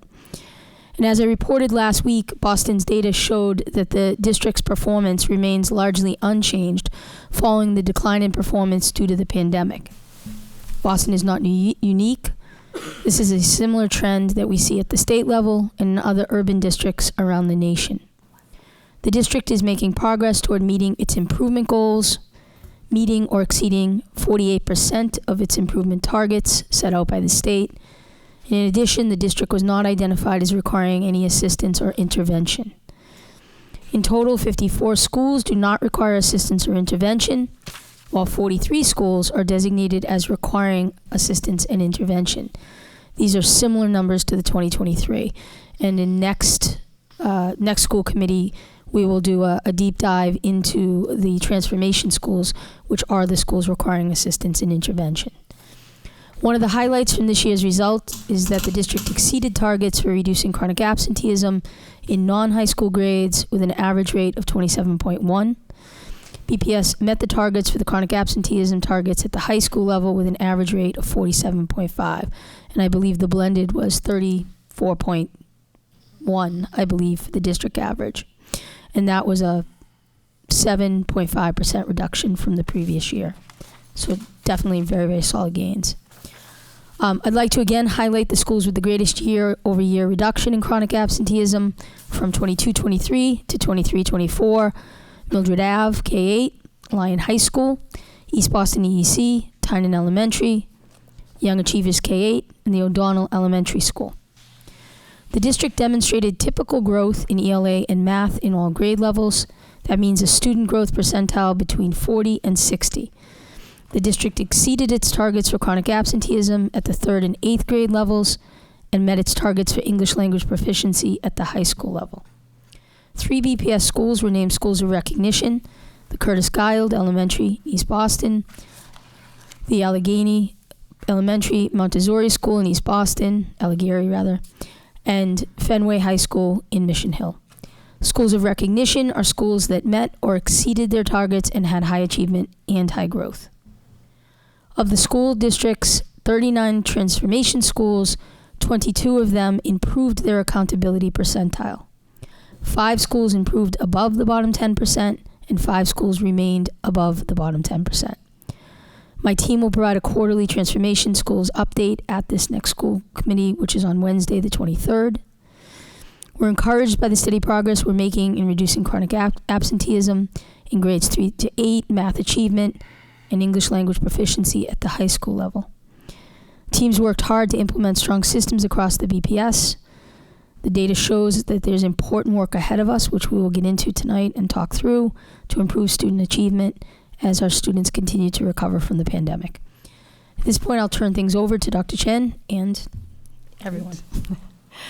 Good evening, Chair Robinson, school committee members.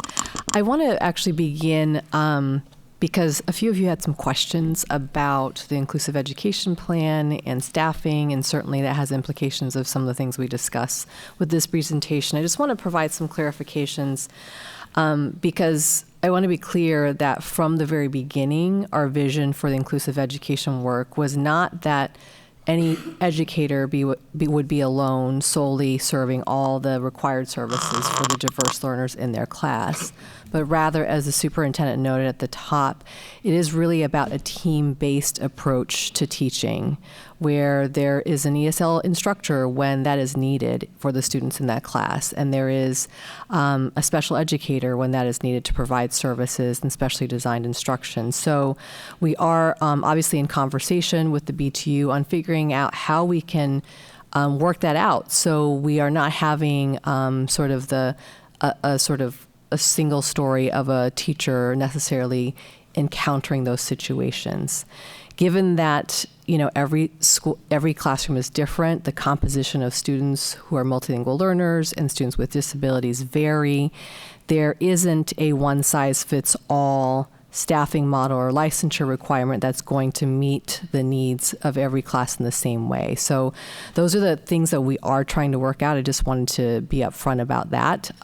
It is something that I just want to assure folks that that is not our vision and our expectation for how this works. But we do need to find a way that we can meet the needs of our students through providing the capacities that our educators need, and you will hear some of that throughout this presentation. So without further ado, I do want to also thank you all for taking the time to review a number of very dense slides, and I apologize in advance for that. But I also appreciate that you have posed some questions to us. And our goal this evening is to embed responses to your questions throughout different parts of the presentation. So you'll get some data so that I think it's important for us to all have the same information, and then get some information from folks behind me as well in terms of our responses to that, to the data that we have seen, both what is in the presentation in terms of accountability, MCAS, and access, but also in other points of data that the team and our schools look at, because it's always about multiple sources. It's never relying on one single measure, but certainly the ones that we're talking about this evening are important.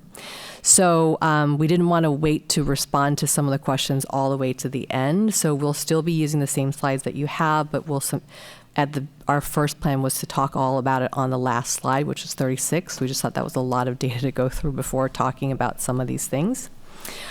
So April Clarkson will review some of the slides, which encompass the analyses of the 2024 accountability, MCAS, and access data.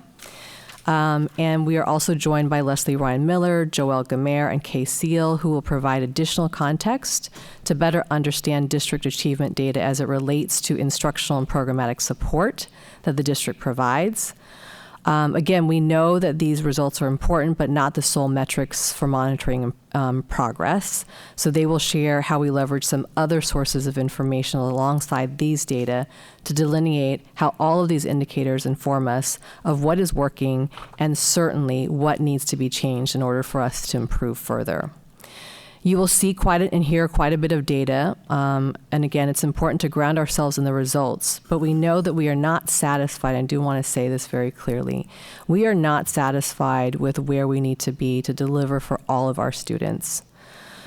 We also have regional superintendents Efrain Toledano and Leslie Gant, as well as Linda McIntyre and Corey McCarthy here, who are ready to provide some concrete examples. We think it's important to share the strategy and what we are doing, but also what are some concrete examples on the ground in schools of what is being done and the work underway in schools.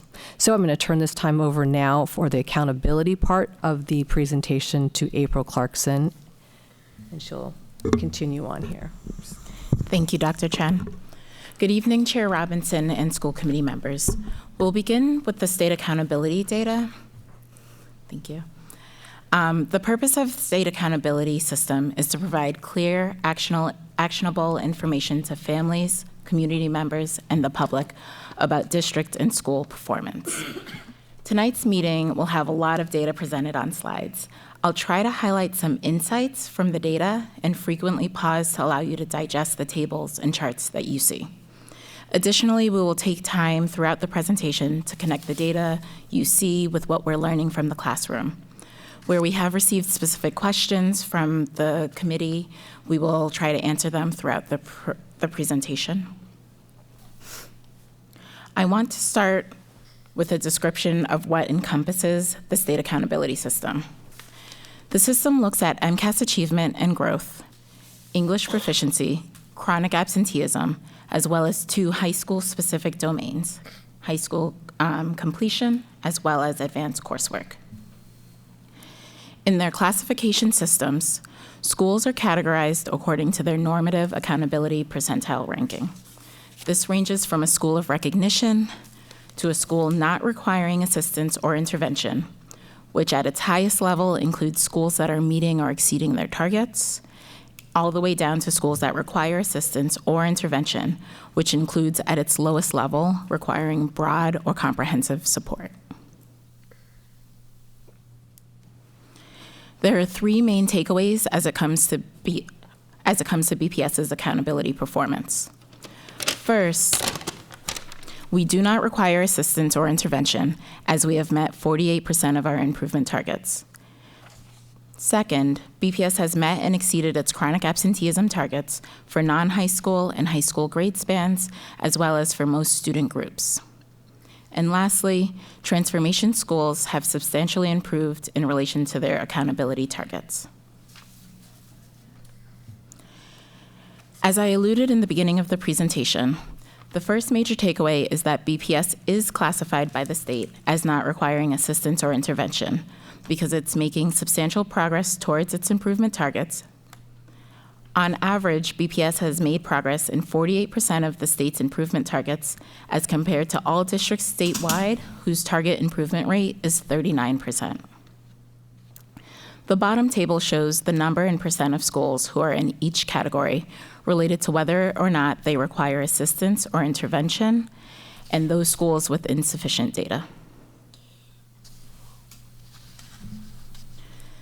Slide 7 shows how the number of schools in each classification category has shifted since 2023. You can see that the number of schools requiring assistance has remained consistent, while for schools not requiring assistance or intervention, there is a move to the middle in terms of an increase of schools that are making either moderate or substantial progress towards targets.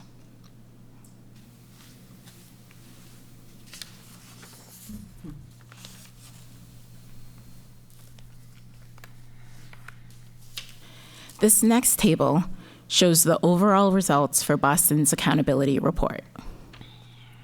In each category of the accountability system, Boston has the opportunity to receive up to 4 points, representing that the district exceeded its accountability target or exceeded typical growth. At the low end, the district will receive 0 points if its achievement has declined or exhibited very low growth. We have highlighted the areas of the report where the district met or exceeded its targets, or typical growth, in green, and where the district has declined or experienced very low growth, in red. These results show that BPS has shown strong performance in mathematics growth, the extended engagement rate, and most notably in reducing chronic absenteeism. However, we note that BPS has left points on the table as it relates to ELA and science achievement.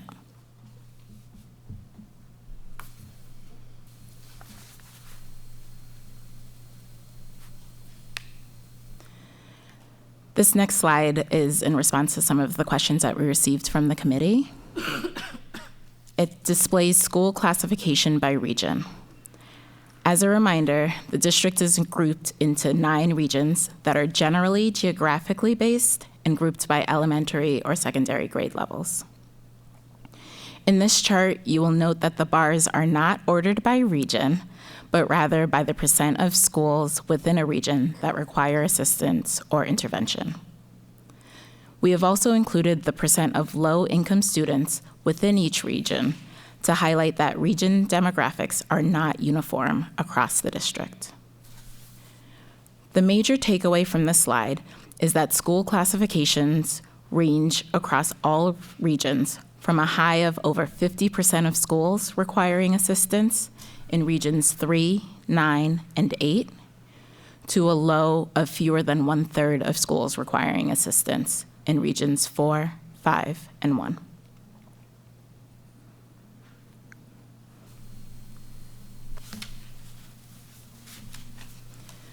Looking at the school level performance, we note that 13 schools have increased their accountability percentile for the last 2 consecutive years. The increases range from 1 point to 18. 5 of the schools have been identified as schools of recognition over the past 2 years, and 1 school, the Chittick, is a transformation school that has demonstrated consistent improvement since 2019. We know that school committee members had a question about the schools with declining performance. In our next school committee meeting, we'll be discussing transformation schools, and in that conversation, we will include other schools of concern in a way that directly addresses that question.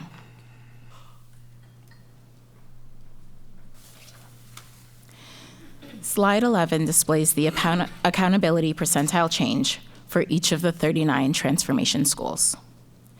This chart shows that the change in percentiles for transformation schools ranges from a 19-point decrease to an 8-point increase.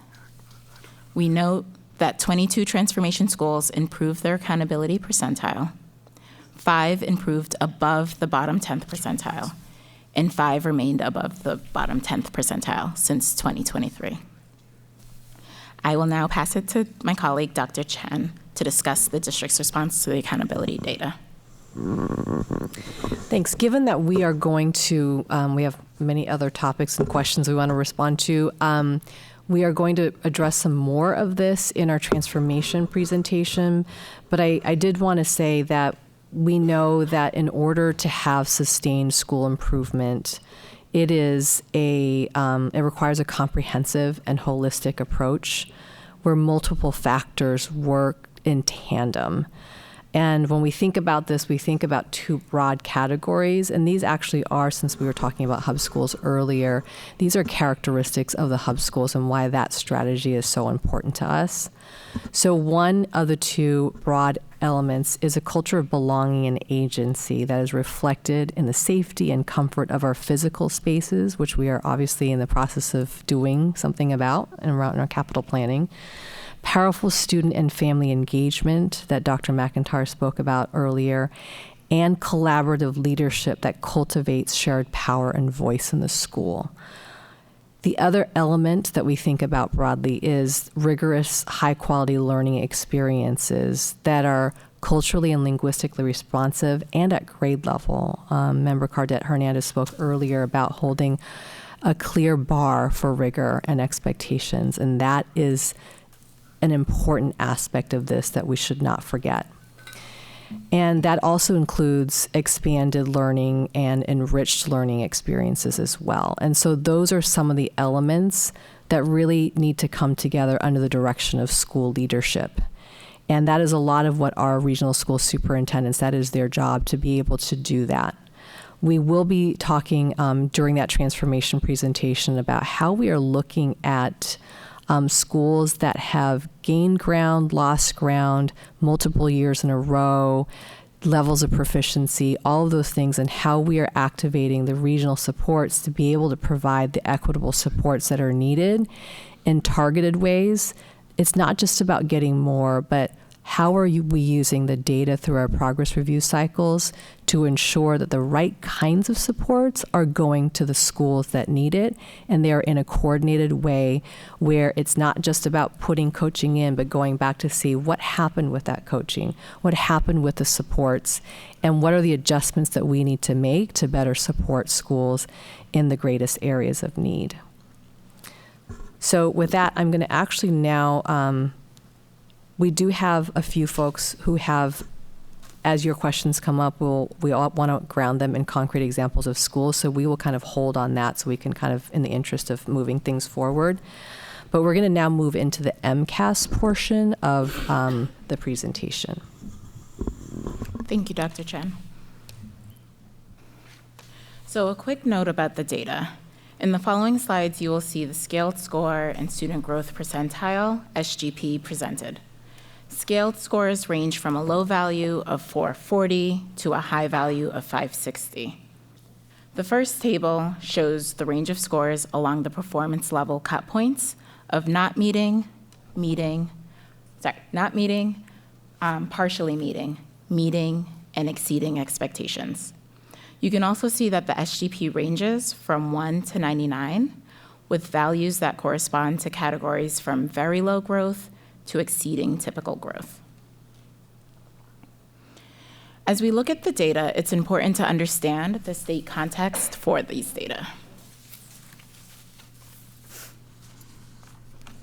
This table displays the percent of students who met or exceeded expectations in grades 3 through 8, as well as the state in ELA. the yellow columns, and math, the blue columns. Across the state, and including Boston, we see 1 in 5 year decreases in ELA performance at the non-high school level. For math performance, we are still seeing lower performance as compared to 2019. However, the 1-year trends show mixed results with year-over-year improvements for certain grade levels and student groups. Similarly, in the table in slide 16, we compare Boston's 3 to 8 performance in ELA, math, and science to that of other large urban districts across the state. Here we see that Boston's results are similar in ELA and math, but not in science, which is lower than the performance seen at the state and other urban districts. The major takeaways that we have for this year's performance are fourfold. First, BPS has reduced chronic absenteeism across all grade levels and for most student groups. Second, performance mirrors state and large urban district performance statewide. Third, consistent improvement was seen for students in grades 4 and 7, as well as improved performance for Black students and the lowest performing student group.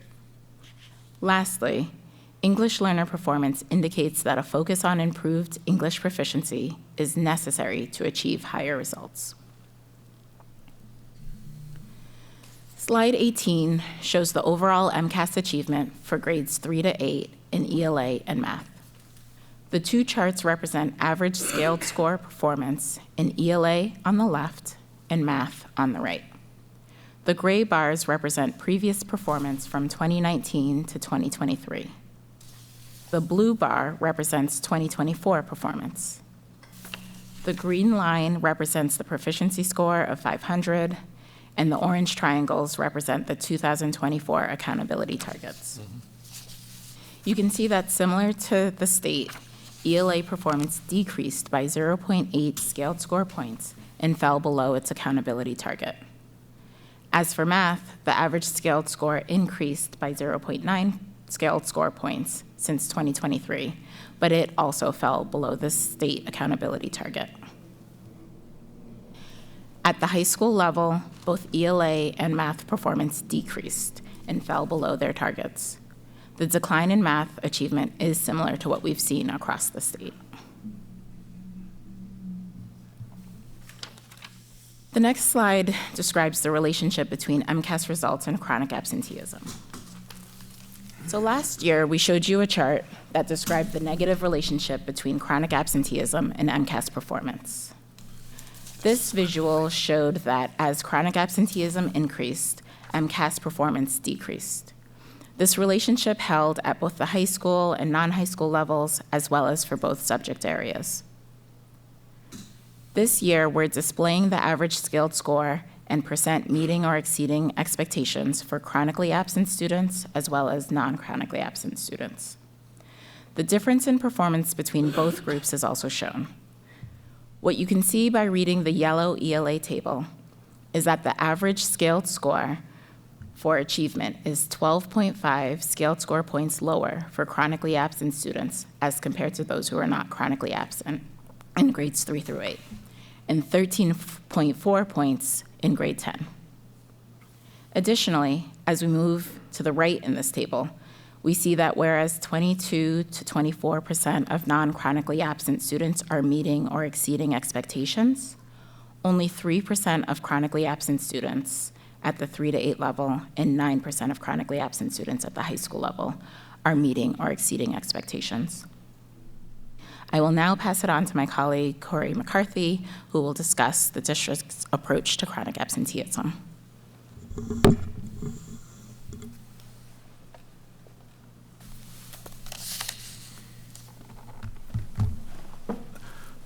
Good evening, everyone.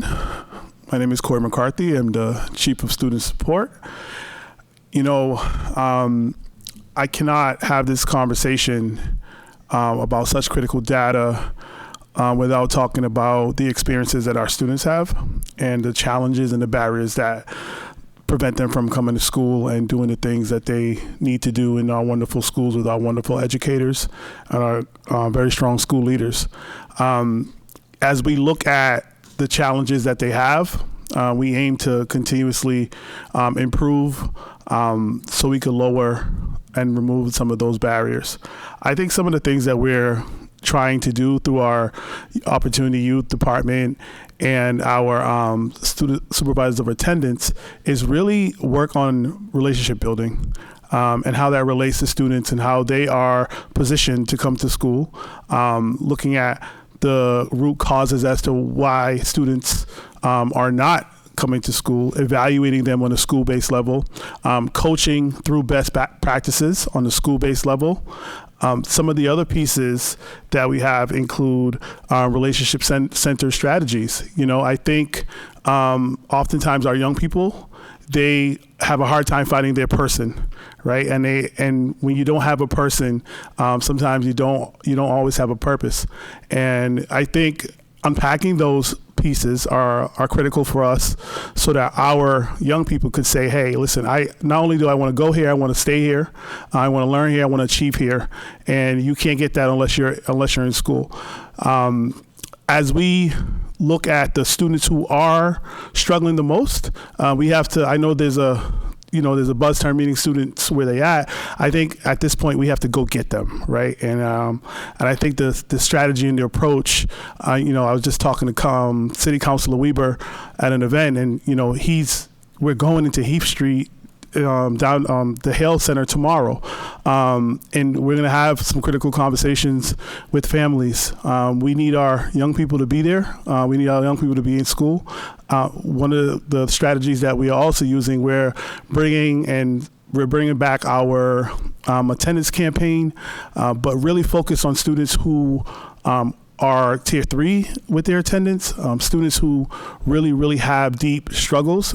And part of that approach is going to be looking at safety, looking at the psychological safety, looking at what supports they need outside of school. How can we be creative after school? How can we be creative on weekends? How can we get students access to curriculum when they're not in school? How do we get them to respond after we have our interventions? So one thing that we have learned from previous years is really reaching into and developing a strong, an effective toolbox for our students to be successful. And it's an ongoing battle. Although there's some, we're not satisfied. I think Dr. Chen mentioned that earlier. We're not satisfied with our numbers, and everything can stand to improve. I think ongoing and continuous improvement has to be the anchor for how we want to approach this. This national problem of chronic absenteeism, and I think kudos to our team for really working extremely hard, but there's more to be done. Thank you.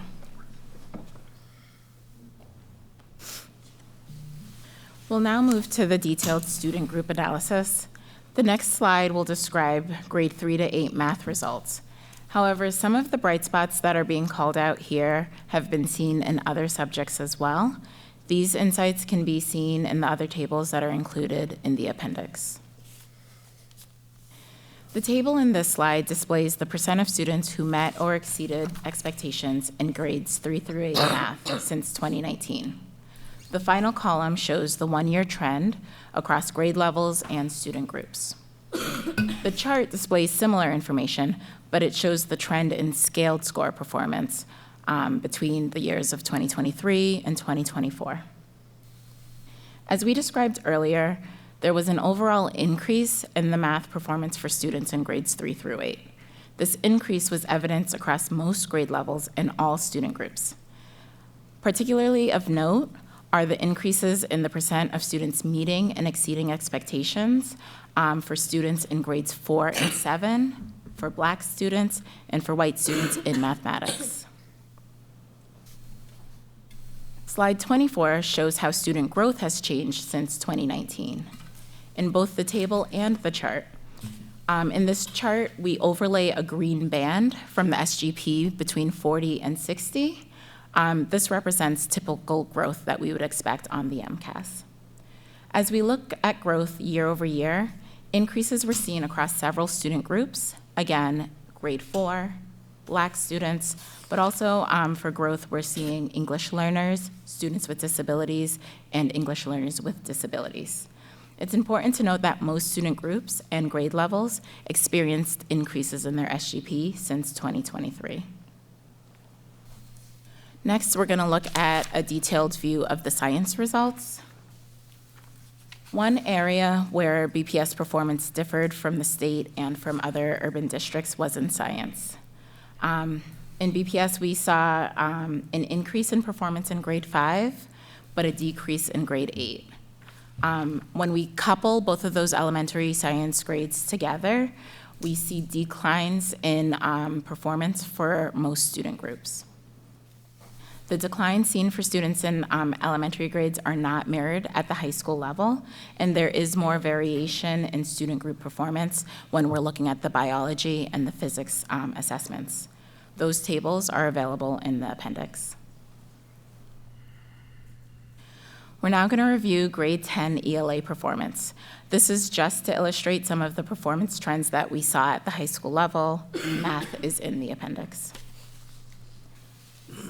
Similar to statewide decreases in ELA performance, grade 10 students in Boston also experienced those declines. We see it across all student groups. However, Black students and economically disadvantaged students experience the smallest declines across our student groups. In conjunction with the performance declines across student groups, we also note that student growth remains in the typical to low typical range for all student groups. We especially note that for the growth for English language learners with disabilities, it actually fell just shy of the SGP of 40, which represents lower than typical growth. I'll now pass it to my colleague, Leslie Ryan Miller, who will discuss the district's response to the MCAS data.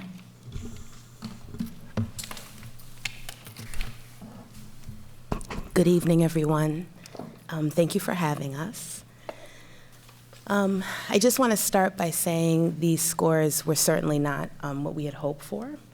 There was definitely a period when I looked at the aggregated data and my heart did sink. We were hoping for better. Although, as I presented in the spring, we did acknowledge that we knew there was an implementation issue around our high-quality instructional materials, and we continued to want to see better implementation of both HQIM and equitable literacy in our classrooms. So the implementation issue was something that we expected from the spring, and we've already made some adjustments to, which I will highlight. And then certainly, as we have looked deeper in the data, there are subsequent changes that we'd also plan to make as we move forward. That being said, we can learn a lot from this data, especially when we look at it as it's disaggregated. So there were 8 schools that made an improvement in all testing areas, 20 schools that made improvements in at least 2 testing areas, and upwards of 40 that made improvement in at least 1 testing area. And those are all places where we need to follow up at the school and look at what practices were in place, how they have been able to implement the universal expectations, and take some of those key learnings and bring it back and make continuous improvement. So I want to say that equitable literacy is still our priority, and we're still moving forward with equitable literacy with course corrections. So the MCAS and MAP data show that many of our students are still struggling to read proficiently and to understand grade level text.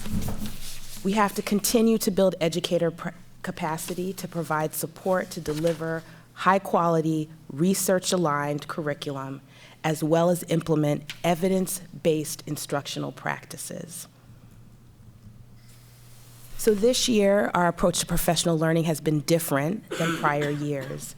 We're using 12 of the 30 hours to implement professional learning that is related to equitable literacy with a focus on specific curriculums. So what that means is that teachers can select a particular curriculum area, like illustrative math, which is one of our new curriculums, EL, which is our ELA district-supported curriculum. And as they engage in professional learning, they're taking a stance of learning through the curriculum.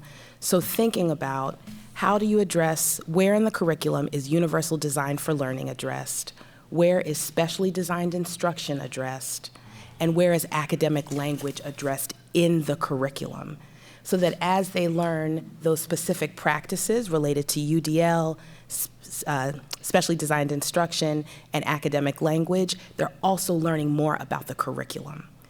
So we've already had over 1,000 educators go through this 12 hours of professional learning, and we've had very positive feedback from our educators around their ability to take what was learned in the professional learning and implement it in their classrooms. And we've also had very high scores in terms of relevance, in terms of what we are sharing with teachers and what is needed to adjust their practice. As Tier 1 starts to solidify and get better, we'll also be able to be much more targeted in the interventions that we provide to students. So we're continuing the funding of various interventions in both math and ELA that can be used at the school site to target Tier 2 and Tier 3 needs within schools.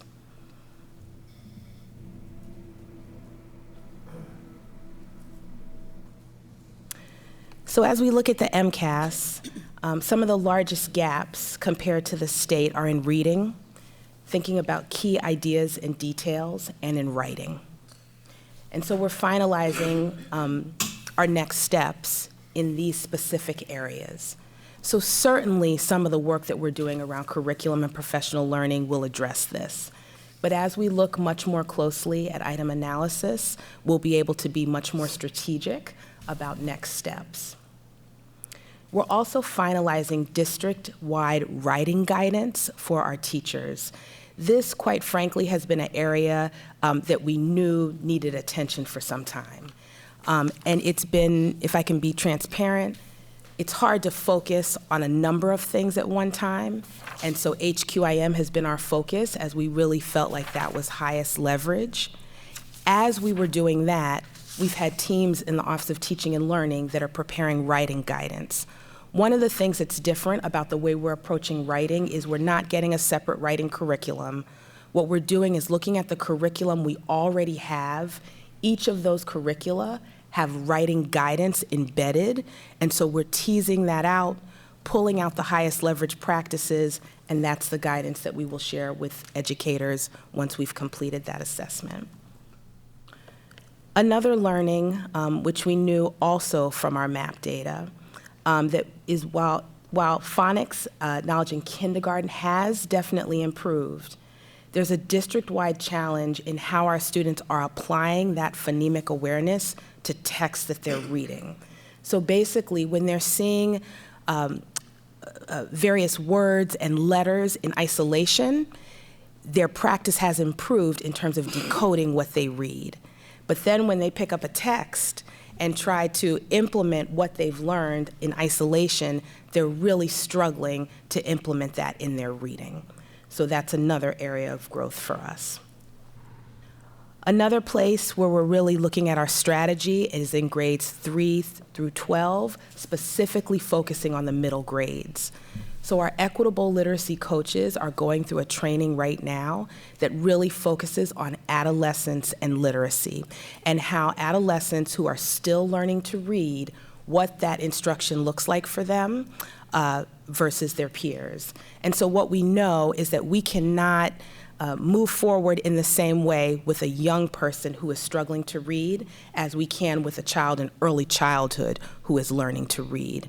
There's a number of strategies that have been proven to be high leverage, that are evidence-based, and so we're working now to build the capacity of our coaches who can then go and support our educators in that area. And then lastly, one of the things that we're thinking a lot about now is how we continue to refine the regional model. So when I returned to the district almost a little over a year and a half ago, the regional model was really getting settled, and there were a lot of support positions that were put in place. And some of those we see phenomenal practice, we see growth. In other areas, we haven't seen as much growth. And so the change that we're making now is really trying to be more strategic in how we deploy those supports to schools. And I'll give you an example. I was at a school just last week, and there was a new support that had been given to that school in terms of their implementation of HQIM. And I was looking at the principal, and the principal was looking a little frustrated, a little bit confused, and so we just stopped the meeting and we dug in. I said, well, tell me a little bit about what you're thinking. I think something's going on. And she said, I'm trying to think about how I'm going to manage all these supports and the people that are coming into my building. Okay, enough said. And I don't think that's the only principal who is having that challenge. And so that really begs of us to think about how we're deploying supports to school more. Sometimes less is more. And so we really have to start thinking about what that change looks like so that a school is not overwhelmed, but they have the right amount of supports that they need to make change within the school. So I'll stop there. Again, those are some things that we've already put in place, and then also some things that we've been considering since really taking a deep dive and looking at the data. My true hope is that when I come to you at this time next year, it's a very different scenario. I believe that it will be. I truly believe that the practices that we have in place, they're the right ones. They're evidence-based, they're research aligned, they're standards aligned, they're grade level appropriate. So again, it really has to do with our implementation, and we're taking a lot of time to review and course correct. So thank you, and I will turn it back to April. Thank you. We're now going to shift to the 2024 Access results. As a reminder, students tested on the Access for ELS assessment between January and March of 2024. This slide displays two charts. They describe the percent of students making progress on the Access test. In the chart on the left, you can see that the overall making progress rate for Access declined by 1 percentage point to 33%.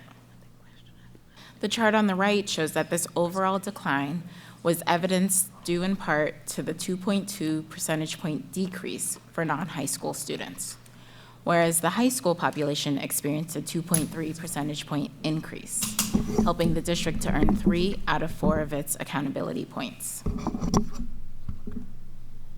Slide 32 represents the change in the percent of students making progress from 2022 through 2024 for Boston as well as other large urban districts in the state. Here we see that the 1 percentage point decrease is similar to declines that we've seen in other large urban districts.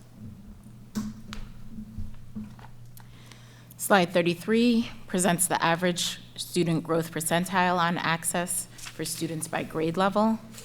When we look at the Access growth across grade levels, we see typical growth for all grade levels, as well as consistent gains in growth at the high school level. Our final data slide for you this evening looks at the relationship between Access performance and the ELA MCAS. This slide displays the average MCAS scaled score by Access overall level. The yellow line displays the average MCAS scaled score for all English learners in grades 3 through 8 in BPS. The red line displays the average ELA MCAS score for all students in grades 3 through 8 throughout BPS. The blue line represents the average ELA MCAS score for former English learners, and the green line represents the proficiency score of 500. As you can see, the average ELA MCAS score increases as a student's overall level on the Access test increases. Moreover, the average MCAS score for English learners coincides with the average scaled score for students at a level 3. We also see that students who score in levels 4 through 6 on the Access test have an average ELA MCAS score of 483. This score is just below the district average of 485. Lastly, we see on this chart that the average MCAS score for former English learners of 494 is above that of students who score in levels 4 through 6, as well as above the average scaled score for all BPS students in grades 3 through 8. In fact, it's just shy of the proficiency score of 500. This showcases the strength of English language acquisition for multilingual learners as a necessary and beneficial asset to higher levels of achievement. I will now pass it on to my colleague Joelle Gamer to discuss the access and English learner performance. Thank you, April. Good evening, Chair Robinson and members of the school committee.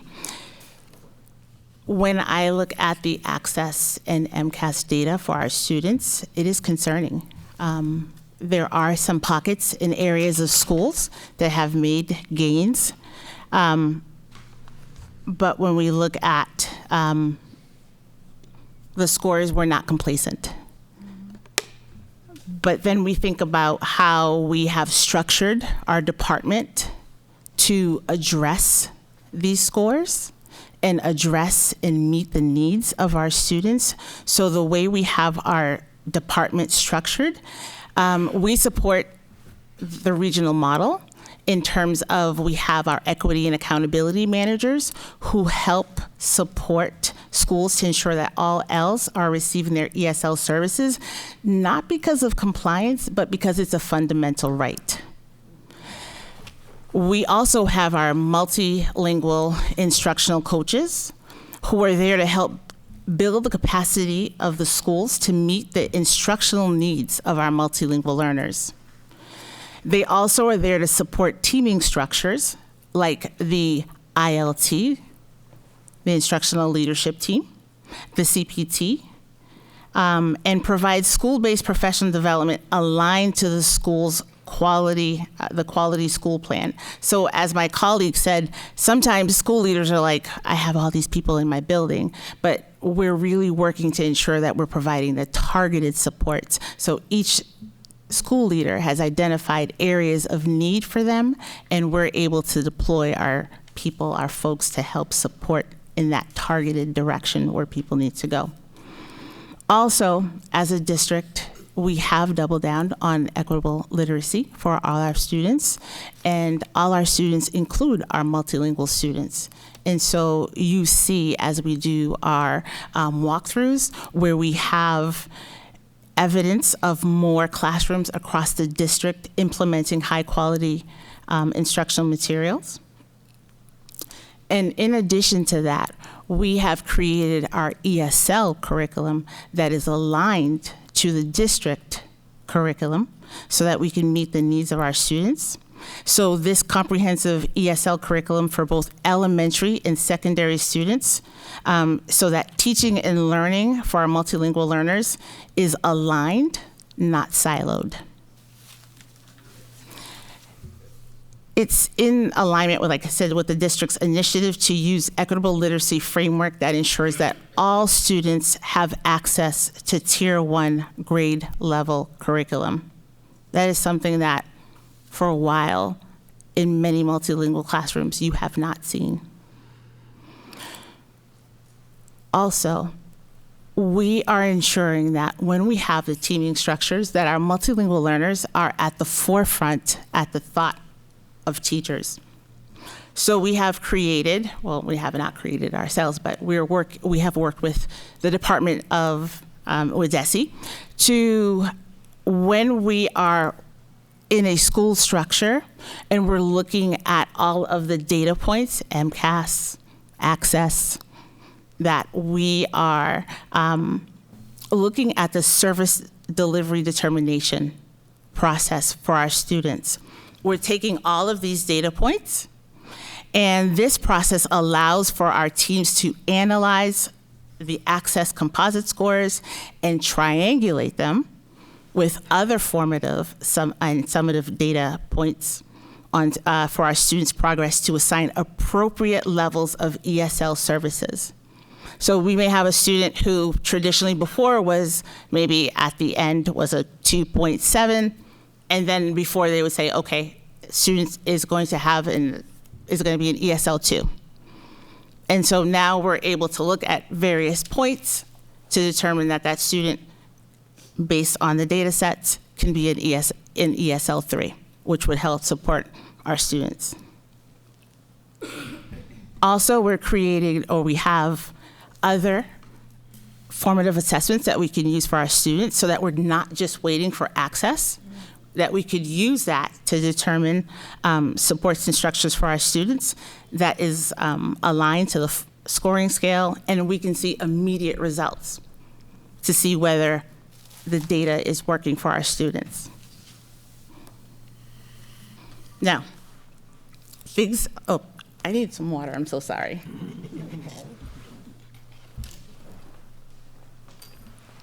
Thank you. Apologies. Thank you.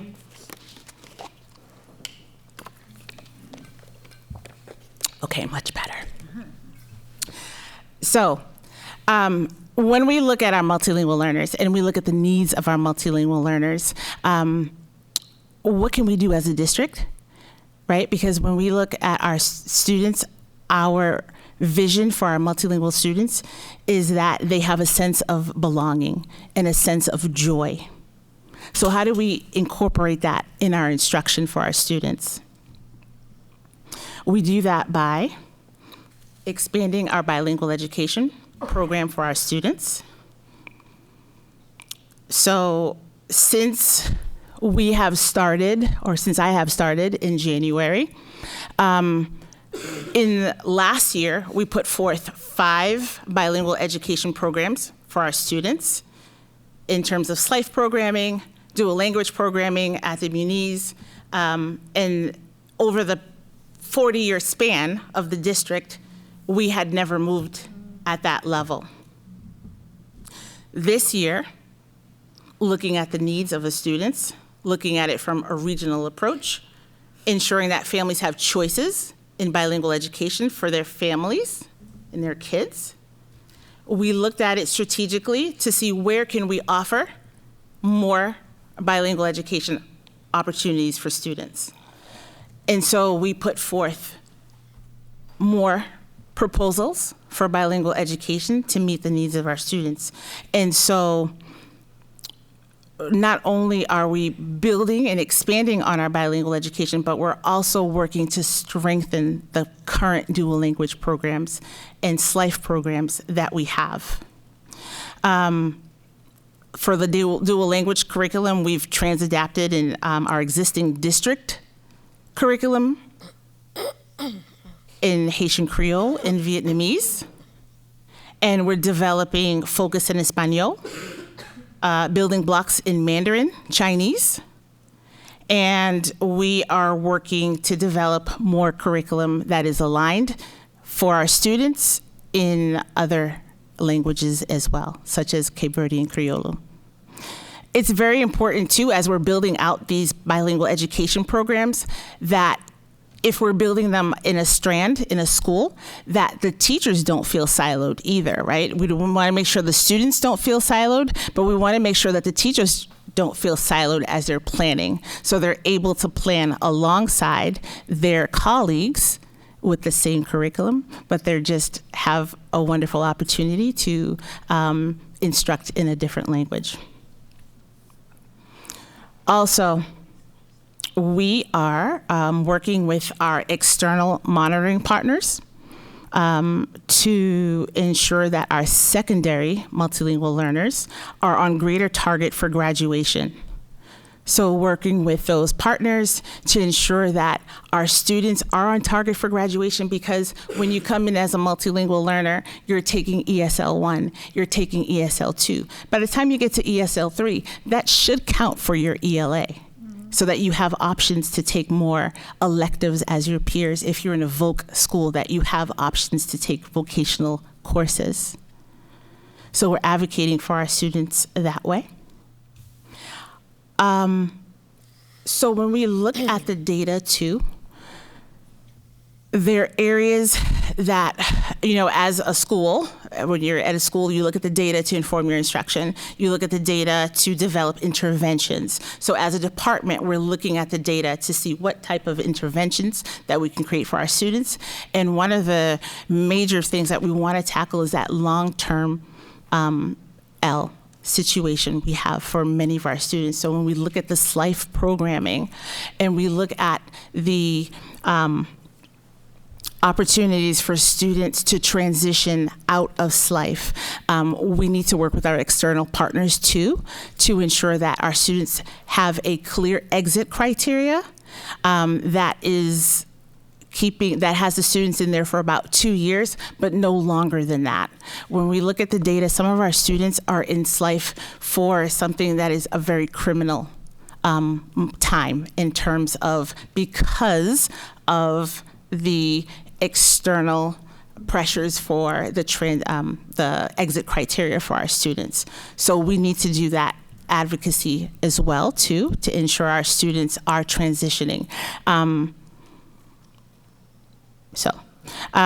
With that being said, other items that we want to look to build on based off the data and just knowing that what's good for students, what's good for multilingual learners, is also building a pipeline of educators. We've already worked with the Office of Human Resources and local colleges and universities to provide teachers with the bilingual endorsement, but then also building the para-to-teacher pipeline. And then also increasing bilingual educators, especially in the low incidence languages. As we look at the students who are matriculating into Boston Public Schools, when we look at that, say if we look at from June to October, when we look at those numbers, our students are entering, our multilingual students are entering as multilingual learners at a much rapid rate than the current multilingual learner rate percentages that we have now. So as a department, as a district, we are looking to see how we are meeting the needs of our multilingual students and how we're supporting educators and school leaders to meet those needs as well. So thank you for your time.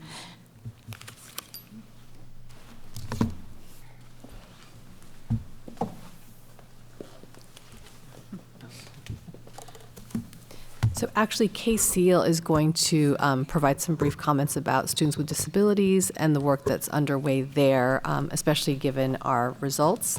And then we want to make sure we move on to your questions, additional questions, that is. Good evening. Stretch. There's a lot of information. Should have you stand up like we do in the classroom.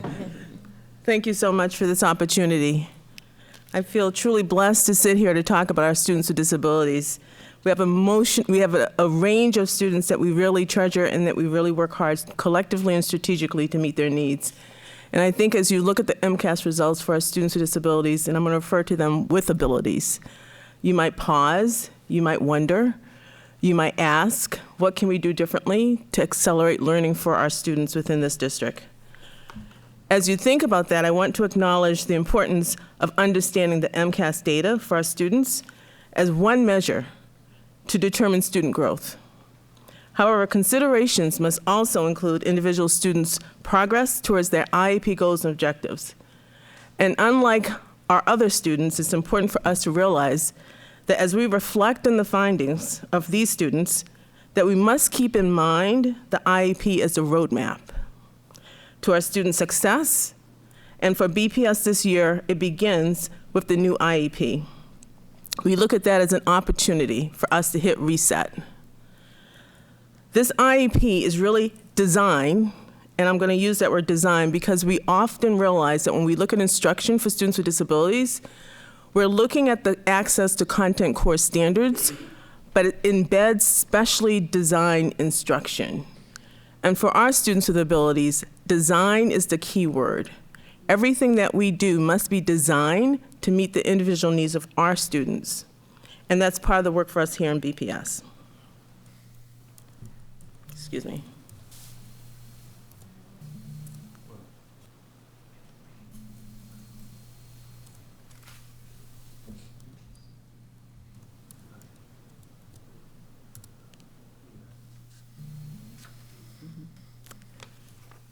I apologize. My computer went to sleep, just like some of us might want to do right now. Thank you for your patience. So as we look through the process and we look at the MCAS data for our students, We want to assure you that we are working strategically and collectively as a cross-functional team within this district, from teaching and learning to ODA to OM, also working closely with transportation and all of the stakeholders here in the district to really meet the needs of all of our students. As we look at our professional development plans and we look at what we're doing to meet these needs, we look at general education as also a catalyst to our progress for our students, and what we must do to really support and accelerate learning opportunities for our general education teachers and our specialists across the district. We are, and Boston Public Schools is the North Star for inclusion across the Commonwealth. And as a district that is the largest district in Massachusetts, we look at the MCAS and we look at our inclusive education plan as an opportunity for our students to progress and to meet with success. There are many people that's leading this work, but I want to give a shout out to our team, our inclusive education team. We have two phenomenal executive directors, Toshiba Martin, and also a new executive director, Carmen Melendez Quintero. And they have worked strategically with all school-based teams. We have assigned 9 inclusion coaches that will lead the work and support the work. So when we look at the MCAS data, I want you to keep in mind that these coaches will work strategically to focus on curriculum, instruction, strategies, universal design to learning, as well as specially designed instruction within our classrooms to focus on teaching and learning.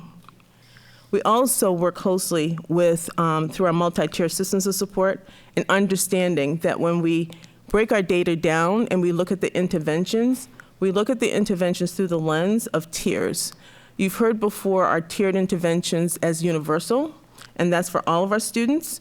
And our tier interventions for 2, which really looks at the 5 core readings. When you look at the data, you see that that's a huge area for us as a district to focus on what we must do to increase and improve our reading outcomes for our students. So we know that we must focus on those 4 principles of reading: our phonemic awareness, our phonics fluency, our vocabulary, our reading comprehension, and for most importantly for our older kids, their written language expression. That is key. Now I want you to think, when you think of Tier 3, I want you to look at it more explicitly, and that's really targeting our students with abilities, because it really focuses on the interventions and those targeted interventions that are really individualized to meet the learning goals of our students. And that, once again, is outlined in our students' IEPs. When we as a district have also focused on looking at our students' abilities by identifying how we can partner with teaching and learning, Christine Cronin and her team, to really look at what we can do as part of our literacy plan under the Office of Specialized Services. And through that literacy plan, our district initiatives embeds our SDI, which are evidence-based, rule-based reading programs. As we look at our MCAS results, we address strengthening our literacy initiatives as a priority, and especially when we look at our students at the secondary level. We know that teaching our students to read, comprehend, and write is essential to their success. Also meeting the multicultural needs of our students. We recognize that we must invest and focus on evidence-based interventions to address the reading abilities of our students in the areas of comprehension, executive function, and using a range of multisensory methodologies, but also interventions.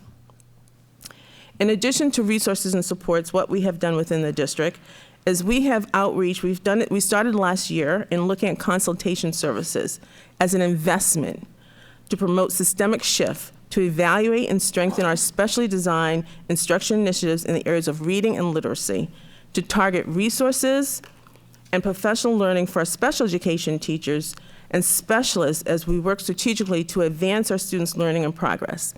We started with an LD audit, learning disabilities audit. We made sure that we were supporting our students that did have a reading disability, and we partnered with a researcher and a consultant from Mass General, focusing on going into the classrooms, observing teaching and learning, making recommendations, working closely with our school leaders to really identify what we need to do to shift our service delivery models, but also instructional strategies to close the achievement gaps for these students, and to really make sure that what we're doing is with fidelity, that we're working with our students and providing instruction with fidelity, and that we're progress monitoring our students, and that we're analyzing the data to close that achievement gap as well.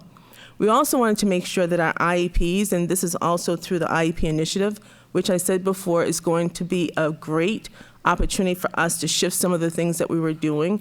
We need to raise the bar for our students' IEP goals and objectives. They need to be aligned to content standards. Content standards, they need to excel, but they need to have access. We need to make sure that if we have a 7th grade student or 8th grade student, that student's goals and objectives should address the grade level content standards for that grade. Now I'm gonna need water, thank you.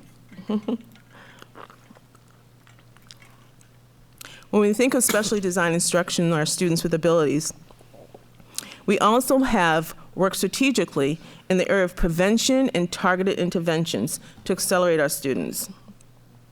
We have invested, and I want to give a shout out to the Channing Elementary School, to the school leader, Carlene Pignato, I'm sorry if I'm pronouncing her name incorrectly, and her amazing teachers.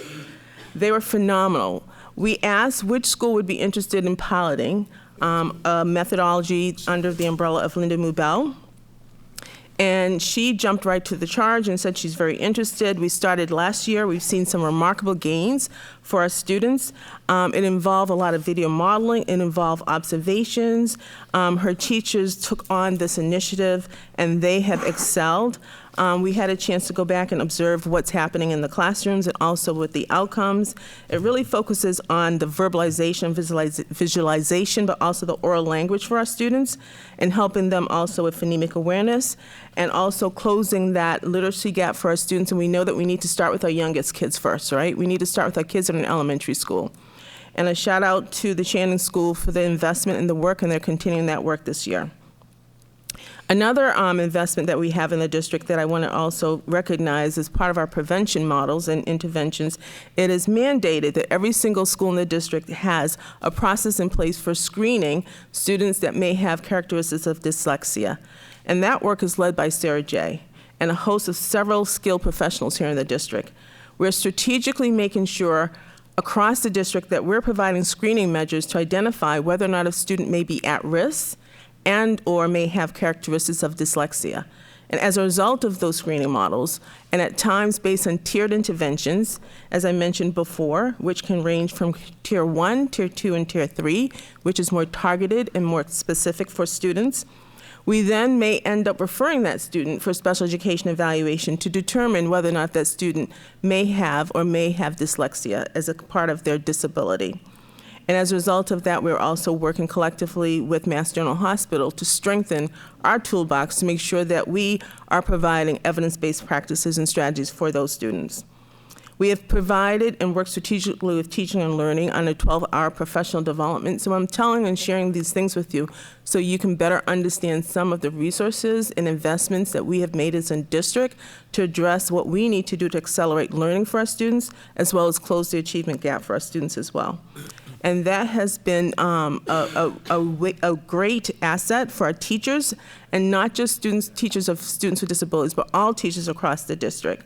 In the areas, once again, of the UDL, in terms of leveraging those tiered interventions, and also helping teachers to strengthen their core and their practices to meet the essential needs of our students, but also learning them how to differentiate instruction.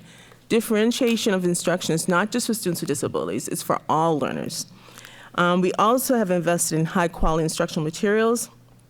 As my colleague shared with you earlier this evening, Leslie Miller talked strategically about looking at our ELA initiatives, our reading initiatives, and our math initiatives. And also, we have partnered, OSS has partnered with OHM. We recently have a shared person that we've recently hired to be that conduit, that intersection between our Office of Multicultural, English Learners and Office of Specialized Services, and her name is Marissa McSqueeney. And she's phenomenal because what she's doing and bringing to us is she's that bridge, because we know that we have a large percentage of students that are English language learners, but also our students that are special education as well. We also recognize that we have a disproportionality of those students, and through that work, We're also going to be focusing on our cultural and linguistically responsive practices and making sure that what we're doing and what we're teaching in our classrooms and with our kids are relevant to the content in terms that involves their story to their learning, and that we reflect in our students' cultural beliefs and their language and their background. Thank you. Also in terms of what we're doing around high-quality instruction materials. And lastly, I would say that our investment for our students in the area of their family involvement in the new IEP process. The new IEP focuses on our student, but it also focuses on making sure that we're engaging our students in every aspect of their learning. And we've provided ongoing professional development for the district, across the district, but also in making sure that we're also reaching the needs of our students and our families as partnerships. Thank you.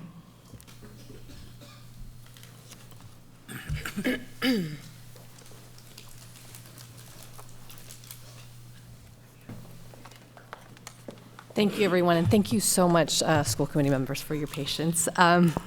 We have lots to share, but we want to make sure we take your questions. Thank you again. Thank you all for your presentation. I will speak for myself and say I'm completely overwhelmed by all of what I've heard tonight, and we'll take some time to take it all in, but I will start with member. Thank you, Madam Chair. Thank you for presentation. I want to go to the point.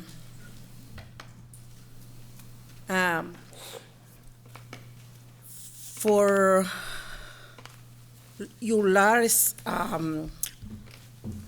for your presentation, the result, the English learning students, I think is the problem. ¿Qué ustedes piensan? What do you think about what is the problem exactly in the point the English learning? Number one, I'm putting it in your mind, is for el método de aprendizaje. What is the método de aprendizaje? The methodology of learning. The process. For a long, long time, the English learning, the motto is English immersion, right? My question is sad when you see the result? Because it's very, in my mente, in my mind, I think, what happened if you have a lot of time, the result is not good, it's bad. What do you think about changes the method? The native language, el lenguaje nativo, ¿verdad? Ayuda cuando estás aprendiendo inglés. Okay. The native language helps when you're learning English. Y si nosotros pensamos, quiero felicitarlos porque ustedes han hecho un análisis y han trabajado. I want to say thank you for hard job about it. I think es como, I hope que sigamos pensando, think about it. If you, the lot of time, inglés por inmersión, the result for the English learner is not good, why not think about it, the not language, implementar que nuestros estudiantes no pierdan el idioma nativo y que su alfabetización tenga como base ese lenguaje nativo, que hay estudios que demuestran que esto ayuda a nuestros estudiantes. So again, I just want to congratulate for doing this analysis, but you have to think that to implement this, that it's important to keep the native language of the students to help with literacy. their native language is the base of learning another language. There's a lot of studies that out there that keeping their native language on par to help English. So I'll start. Thank you for your questions. And I think we are very much in alignment around what is needed for multilingual learners. And number one, we know from the research, it is very clear that when multilingual learners are learning in native language, that is really the best scenario. And so I want to start off by saying that. Now with that, there are specific research-based models for doing that. It is not good enough to just have someone who speaks the same language as the students, but they need to also have academic proficiency in that language and be able to use that language very carefully and strategically, instructionally. So I'll give you an example. My first and native language is Mandarin. I can speak Mandarin to people. I can talk with my parents. I can speak with other friends. I could not teach, and I should not teach in Mandarin as a formal language, as a dual language teacher. I don't have the certification. I don't have academic Chinese to be able to do so. And so we do agree with you, absolutely. The research is very clear. Part of that research is that we need to have bilingual certified teachers who have the capacity of the language, number one. I think another reason for why our multilingual learners have not achieved in the way we want them to is how we have not provided them access. This is a systems problem. This is not a single teacher problem. This is a systems problem that the state really delineated for us. It is important. You've heard HQIM, high quality instructional materials. You've heard that all night. And that really is about grade level materials. I think there's some things that are quite simple. If the MCAS is asking students to demonstrate proficiency at grade level, that means students have to have access to grade level materials. And in many of our classes, and especially in students who are ELD 1 and 2, when they are isolated all day, they are often isolated from not only their peers, but they are isolated from grade level content. That is another factor around our students not achieving in the way that they should be based on what we are doing for them. The other thing that I would say is in our history of implementing programs for multilingual learners, we have had great variation. We have classes that are called a certain thing, labeled a certain thing, but if you go to each of those classes, it's different. So sometimes we have classes where you would assume that there is research-based native language instruction happening, but that is not the case.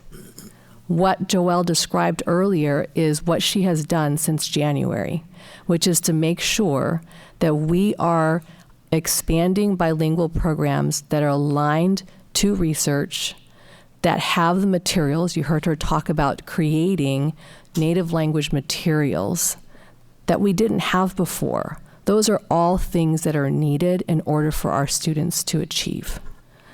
So I think what I would say to you, Member Polanco Garcia, is that we have quite a bit of work to do. There are some great things that have happened over the years in the BPS, even when the state said it was illegal to speak anything other than English in a classroom. We made a lot of wins in terms of how we tried to work within the bounds, the parameters that we were given at the time. It is true. We have not fully, as a system, for the last decade, engaged in every aspect of the Look Act, and that is what we are doing. We submitted proposals on the 27th of last month to DESE for additional programs that Joel referenced, and that includes creative programs that are aligned to research so that we can use native language, because we do know that that is what is best for our multilingual learners. I don't know if you wanted to add anything else.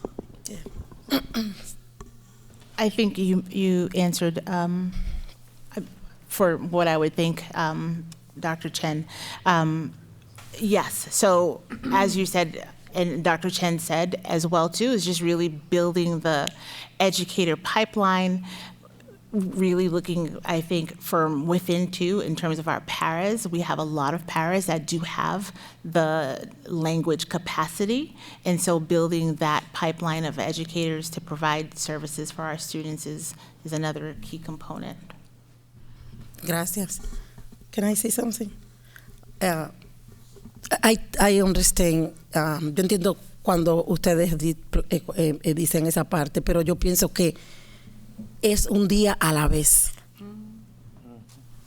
Right? It's one day. One day at a time. One day at a time. Entonces, mi pensamiento es que el distrito debe ser más intencional en esa parte.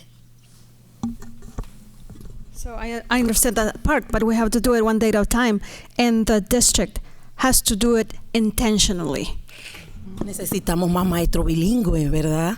Necesitamos también, porque sabemos que tendríamos que tener muchos maestros, pero ¿cuándo empezamos?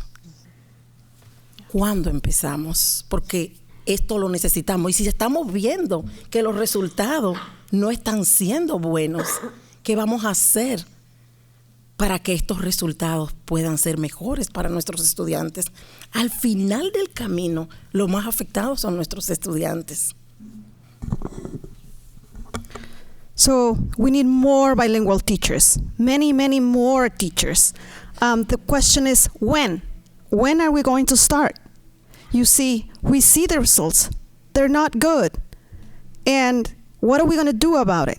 Because at the end of the day, the ones who are really affected are the students.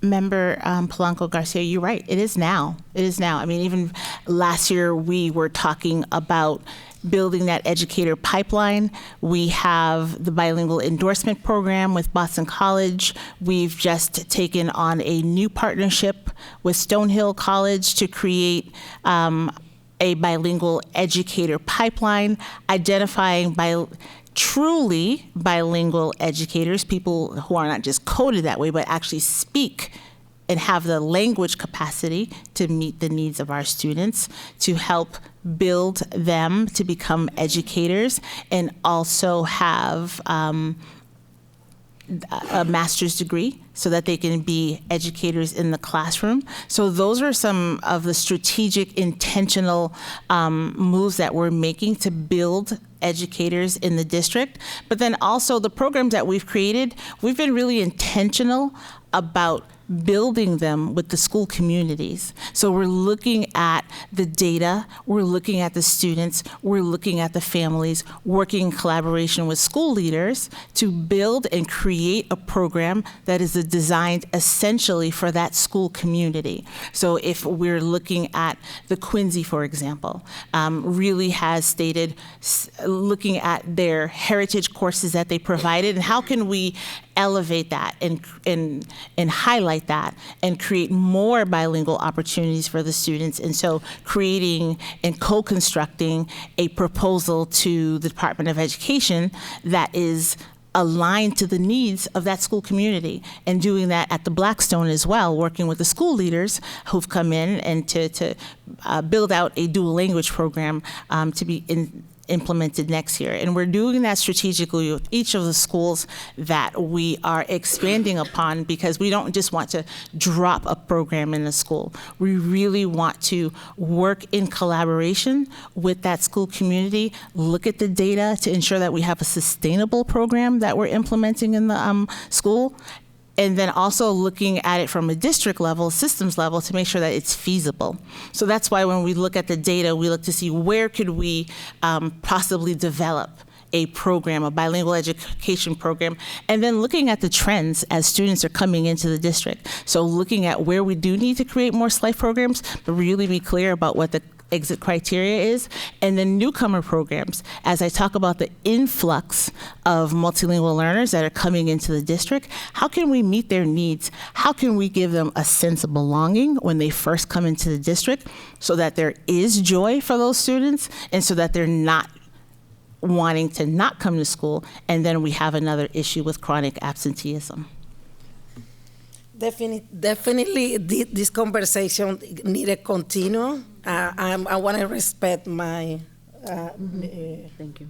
mis otros miembros, tengo que ser respetuosa, pero definitivamente tengo aquí un montón de preguntas y la haré llegar por escrito porque necesito también que quiero ser respetuosa con ellos también.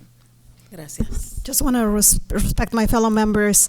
Definitely needs to continue this. I have a lot of questions I have here. I'll make sure to write it down and submit it by writing. Just want to respect my time and my colleagues. Thank you. Mr. Clark. Hi, how are you? How are all of you? Thank you for staying so late. I hope I can be as strong as you guys to keep my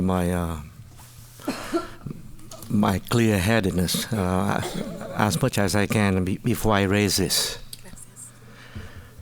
The inclusion practice that you are implementing is based on evidence-based research that somehow once the inclusion is implemented totally, then bilingual students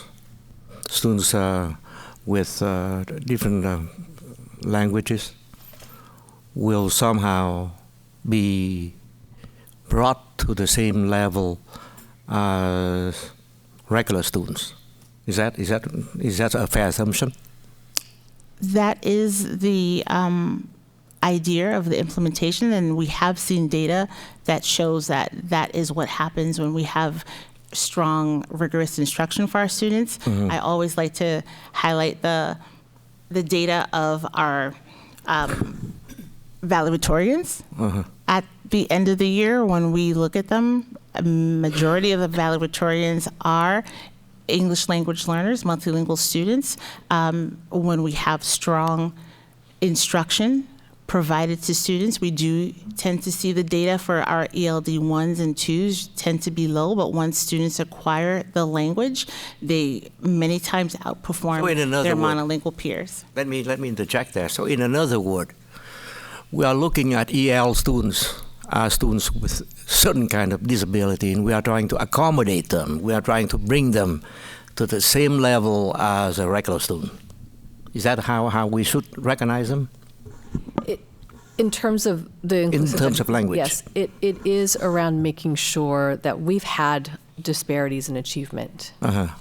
And the idea is that when students are included and have access to grade level materials and teaching, that is the goal, to make sure they're all at grade level. Okay. Or beyond. Obviously, grade level is for us the floor. I hear you, and I'm not going to say I agree or I disagree, but I'm just looking at the whole issue, the entire issue, given the fact that we have right here before our eyes the achievement rate of EL students, whether in bilingual or in regular classes, are nowhere to be satisfactory. Let's put it that way. My question is, before you implementing all this, I'm very sure what you are saying, that you are looking at it as an evidence-based research. Have you ever looked at school districts like Houston, where a large number of Hispanic students as well as Asian students, where there is no bilingual program, and how they turn out? Gangs, members of different type of issues, drugs. Have you ever looked at those kind of issues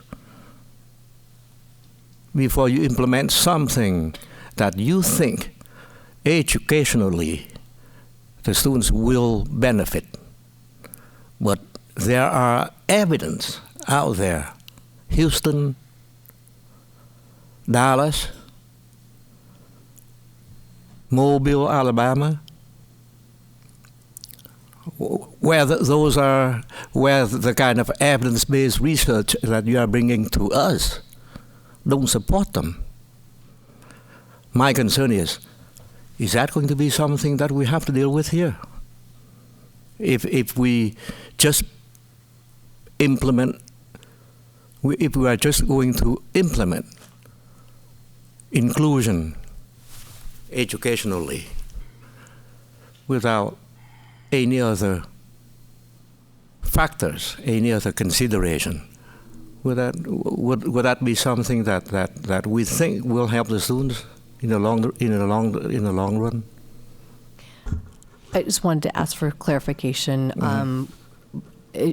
Are you referring to other factors that are social in nature? Yes. Okay. I'm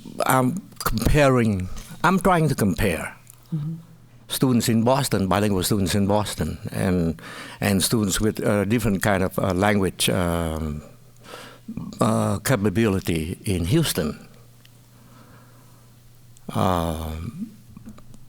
After school, after graduating or after leaving school, students with bilingual programs in Boston or in cities that have appropriate bilingual programs tend to be in the category that is far superior to students who were not afforded those, but were forced into, or were placed, not forced, were placed because there's no program, were placed into programs that are mainstream or that are regular right at the onset, and how they right. After leaving school, there are problems. And I don't think we are looking at education alone as a factor in school. So, it's just a concern. That's a big concern. And I hate to see that we are looking at bilingual students or students with different kind of language and somehow perceive them as students with disability, language disability, so that we have to accommodate them with regular programs. That's a wrong view in my way of looking at legally speaking, in my way of looking at that kind of perspective. So maybe I can clarify. The work around multilingual learners is not, we do have multilingual learners with disabilities, but certainly not every multilingual learner has disabilities. And so it is not about accommodating language. It is about actually leading with their home language as an asset. In sort of when we speak of, for instance, the dual language space. And I do agree with you. I certainly don't know the intricacies of Houston and which programs multilingual learners are in. But the reason why we do have different types of multilingual learner programs here is because it is a way to meet the differing needs of students. So Joelle spoke earlier about our SLIFE programming, and that is for a very specific group of students who are often older students coming to the U.S., not having much formal education. And some of these students are also coming from very traumatic parts of the world. And so the kinds of needs that they have are much more comprehensive. I would not call them special education needs necessarily, but there are particular needs that we have to be able to provide. So you may recall from the budget season last year, the superintendent put forth a budget with additional SLIFE social workers, because we know that it is not just the academic needs that need to be looked after, but also the social, emotional, and psychological needs that our students have. So we want to in a nutshell, we want to provide families of multilingual learners with different options for bilingual dual language options, or some of our families have shared with us they want their students in an English setting as well. So we want to make sure we provide what we know as best practices and evidence, but we also want our families to be able to make that educated choice for their child. Yeah, just one modification. When I raise this, it's not that I'm opposed to the implementation of what you are trying to do in terms of inclusion. I reserve my position on that. What I'm hoping, yes, of course, we are a democracy. One way or another, it's going to be implemented. What I'm looking at it is that right now, what you are showing to us through, these statistics and all that, are just educationally related. That's not enough. That's not really enough for me to support it. I would like to see, I hate to use the word I want, but anyway, I would like to see something that would honor the traditions, the culture, and somehow they are also being brought into the program to at least the students, or the bilingual students, or the multilingual students can retain their identity, their family, whatever. Hopefully, once they leave school, that's gonna stay with them. Looking at students multi-language students from Houston, El Paso. I read, and I looked.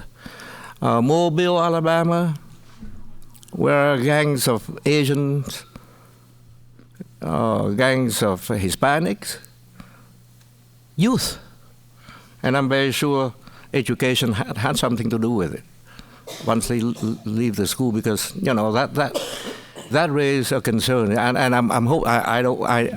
don't see that happen in Boston, and I hope it won't happen. But if we are going to implement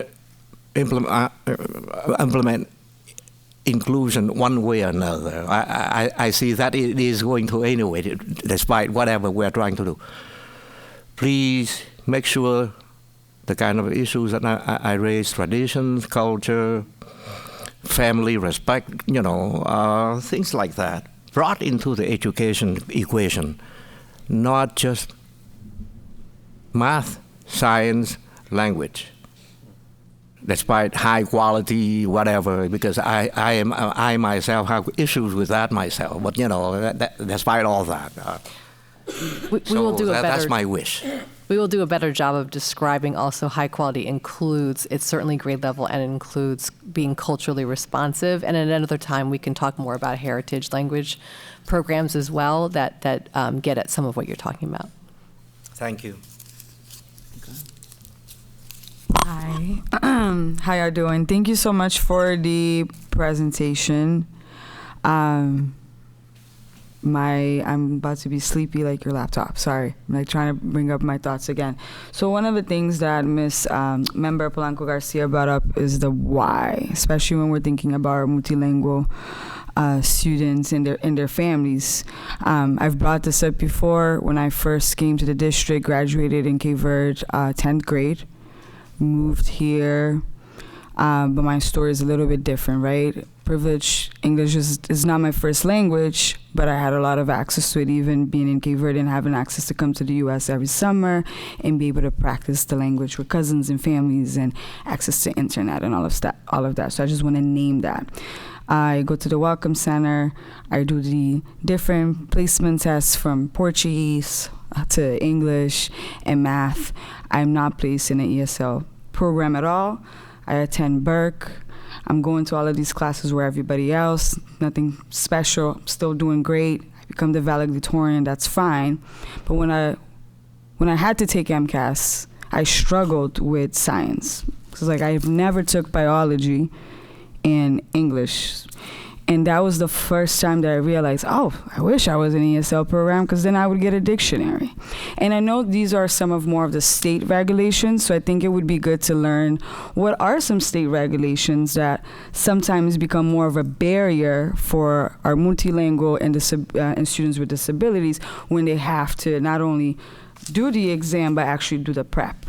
Because I also was not an ESL student, I was not in a prep class for not only MCAS, but also SATs. So standardized testing is hard, regardless of what language it is. I just did a placement test in Portuguese, and it really humbled me that it's been years I haven't engaged with the language. So that is one thing, the why. So I think about the first time a newcomer specifically is coming is the Welcome Center. There's so much that BPS needs to inform and orientate not only the child, but also the parent. But I think MCAS is one of like top 3, because without that, they're not going to graduate. I had proficient, but maybe, just maybe, if I was in the MCAS prep class, maybe I would have had advanced. Maybe today I wouldn't have student debt and would have went to school for free in Massachusetts. Like things like that I'm thinking, how are we talking to not only the child at the Welcome Center, the first day on a campus, about those 3 main things. 3 is not, it's more than that, but especially MCAS, especially SATs, when we're thinking about our students that do not speak English. Not only them, but even their parents or caretakers, their aunts, grandmas, cousins, whoever is now responsible for them. Because my dad didn't care to talk to me. He's like, oh, everybody in America does MCAS and SATs, you'll be fine. And I was fine, but there's a lot of parents that really trust that the district know what they're doing, and you all know what you're doing. But there's a lot of newcomers that come in, and sometimes they're coming in the middle of the school year. So now you're like, oh, you already missed this opportunity to do the biology MCAS. Now you got to do chemistry. You never took chemistry, but let's just have you do it and see how it goes. And now there's record that the student didn't perform well, because we're trying to make sure that they're on track and they're able to graduate with their friends, or they're not like 22 and still in the district. So how do we educate, the educational part of why this thing is important, and what are the points throughout their journey in the district, from the moment that they're having a conversation with Welcome Center, the moment they're sitting down with a family liaison, or they want to go to the nurse office because they have a headache. I don't know, where are the key moments that we can truly talk about the importance of MCAS? What are the resources and services that are there to help them get where they need to get? I think it's not just a MCAS prep. To me, being in classrooms with other kids or teachers that were just speaking English, or there was no other CV student, helped me. Playing sports helped me. Being involved in different programs after school helped me. We gotta look at it holistically. It's not just about language. I need to be able to celebrate my culture on a school community. Because that in itself, like you said, is going to help the student probably navigate the academic a lot easier. So my question, just going back, would be, what are some state regulations? I don't know if not being able to use it, if you're not in an ESL program, you're not able to use a dictionary. At least that was true during my time. Not sure if that's changed, but would like to see if that's something y'all are aware of, and y'all are taking that into consideration when you're thinking about supporting EL students with MCAS or any like state sort of exams. That is one. And what are some efforts that we can think of right when a student comes to us to really help them and their families understand what are these graduation requirements, especially when it comes to MCAS. I'll stop there. A lot of comments, a lot of information. I'm just as concerned as everybody else. I think as we're talking about this proposal, we need to really look at, oh, we got a lot of work to do. No, we got to do the work yesterday. And y'all are doing a good job by starting to expand the bilingual program. I salute you and your team and the superintendent of looking into the Cape Verdean Criollo, because that's been a forever thing. And I know you've heard about this plenty of times already, but that is just an example of like really moving in the right direction, and we're seeing things happening where the community that's involved understands, your staff understands what they're doing. So things like that I would like to see more, but the urgency is there, and I know sometimes we have to follow state timelines and stuff like that. It is what it is, but I'm very excited about those efforts, and just want to try and understand what are some state regulations that are harming more than helping, even y'all, to be able to make this easier for our EL students when it comes to MCAS. But yeah, I'll stop there. Thank you. And certainly the piece around family engagement and partnership is incredibly important. I know we're probably short on time, but at another point, maybe my colleague Ana Taveras and her team can also, we partner together around those things, and I think it's important. There are a number of things that happen, but I certainly think we can all do better and need to. Yesterday, I agree. I think I just want to make sure your question, so we get you the information that you are asking for. There are some state sort of regulations around who of multilingual learners would be tested in MCAS and what or accommodations they can have. Is that the kind of information that you're looking for? Yeah, or what resources or services they have or they don't have. So for example, I could have been an ESL student, but whatever the standards are for that test, I placed out. So now I lost opportunities. So what are some opportunities that someone that's still a newcomer, but I wasn't placed in ESL, what does that look like for me? Because there were state regulations that said, in order for you to have access to the staying for MCAS, you need to be categorized as a EL. And I wasn't, right? So I lost opportunity. So I'm thinking about those cases. Because we're just talking about folks that actually got placed in the box, but there's a lot of students that struggle because they're not in EL or like bilingual programs. Sure. We can talk additionally offline about some more of that, but just initially, the dictionary portion. So because you weren't identified as a multilingual learner, you didn't have that support that is automatically warranted to all of our multilingual learners. So as a district, we do help support schools by having Cape Verdean dictionaries, Haitian Creole, Spanish, to help support students that are multilingual learners. I wouldn't say that there are any necessarily hindrances in that aspect, but yes, it would have benefited you because ideally you weren't a multilingual learner, but there were probably some academic terms that I would had have to been go from doing biology MCAS for never mind, just go do chemistry because you're taking AP chemistry, which is I get it. Not to cut you off, but is the rule in terms of dictionary, is that a rule only when you're taking the MCAS test, or is it throughout your journey at the school? Because I didn't ask outside of that sure. MCAS exam, but as educators, we should be able to provide supports to our students. And so, yes, on the MCAS, you can do it, but also in the day-to-day, as students are developing their academic language, students want to be able to write high-quality products. And so, as an educator, I would provide multiple sources of supports for my students so that they could be able, so that they can implement it in their work.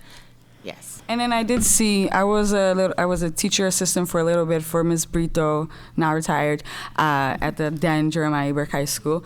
I remember supporting her with a bunch of newcomers, Cape Verdean students from different ages, different islands.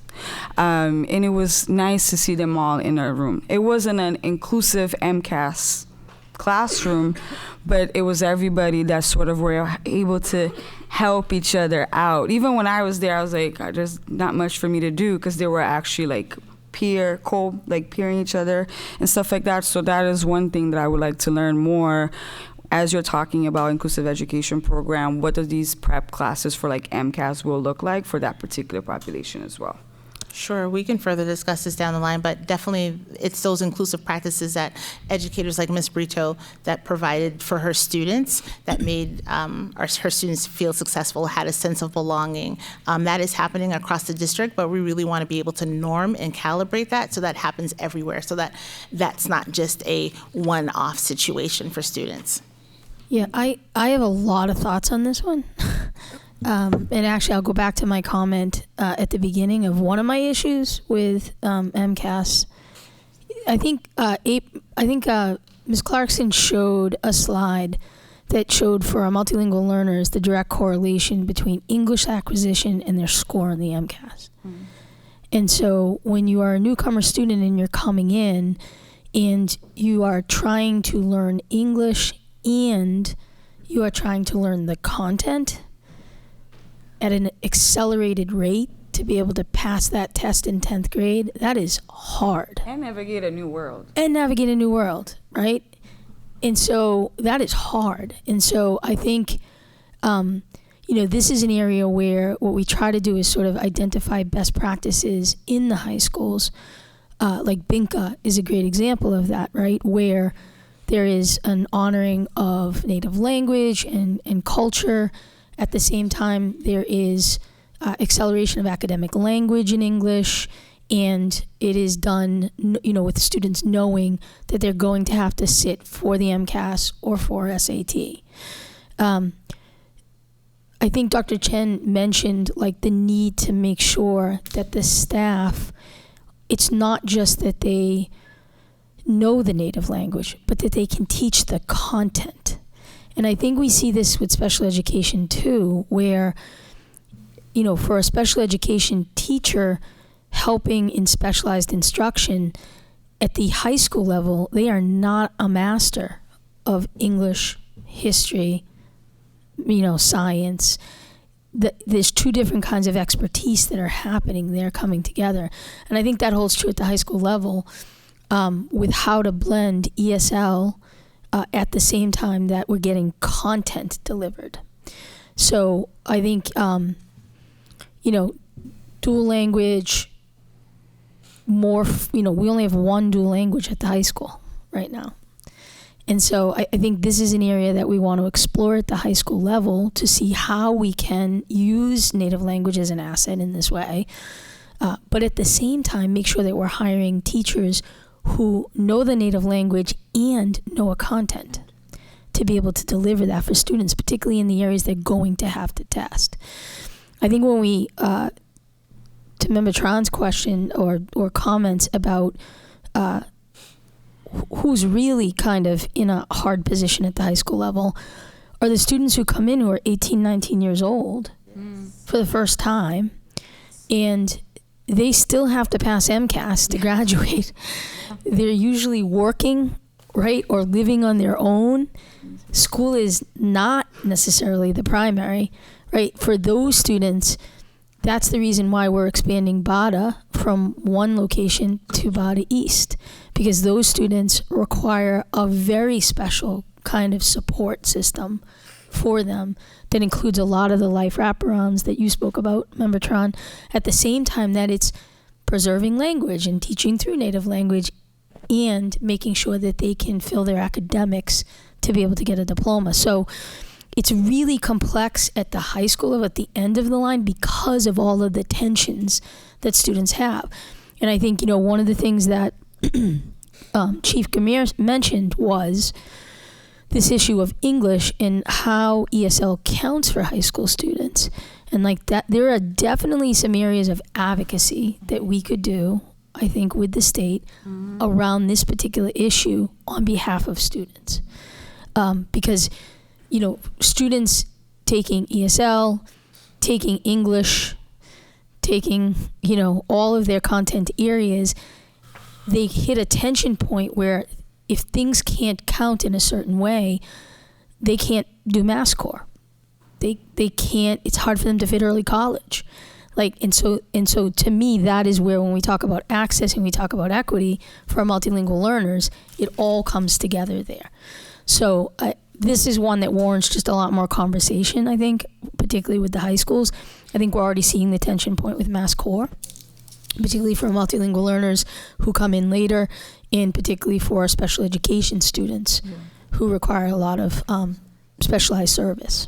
Last comment, I think the only thing with staff, until those jobs are a little bit more desirable when it comes to salary, it's really hard to recruit and retain. I've met maybe like 3 BPS educators that not only left the district as staff, but they left the city of Boston and are living in Central Falls now. Just as we're thinking about this, like everything else that we talk about, staff education, we need to put the money though where it's at. Because there's many proposals that we can have. If we're not investing on the folks that actually have to do the labor, then we're gonna have all these vacancies. So just wanted to name that, and thank you again. Thank you, guys.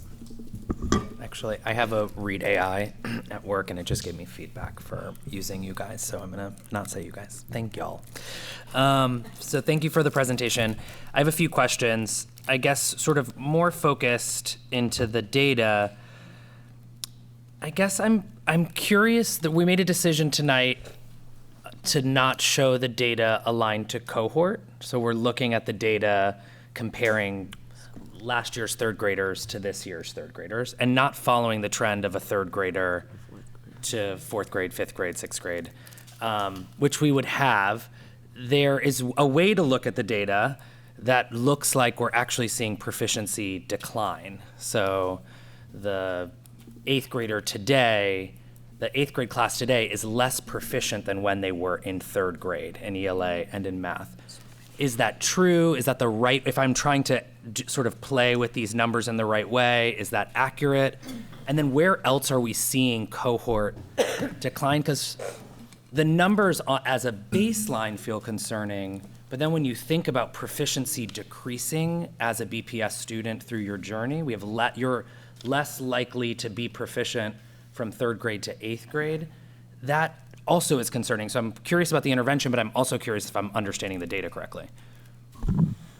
Yeah, thank you for that question. So I think, a lot of decisions go into what we present to school committee, and part of the way that we do this presentation is so that we're looking consistently at the data year over year.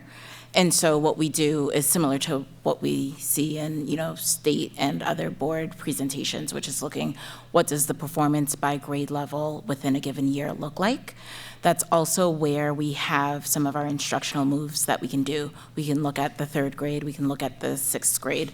And so that tells us what does the instruction look like for that grade, and what are the units, what are the skills that we need to address in that grade. We do, in other areas, look at cohort analyses. As you know, within BPS, we do have a mobility issue, and so which students we're serving in one year versus the next year, we do end up having attrition, especially when we have to make those decisions. Are we looking at October 1? Are we looking at June 30, et cetera?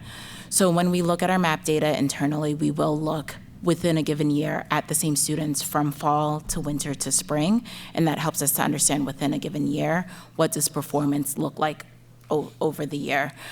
With our MAP data, we're able to see increase in skills from fall to winter to spring, and that helps us to understand how a given student or class of students are doing within that year. I'm only cutting you off for time, but I appreciate it.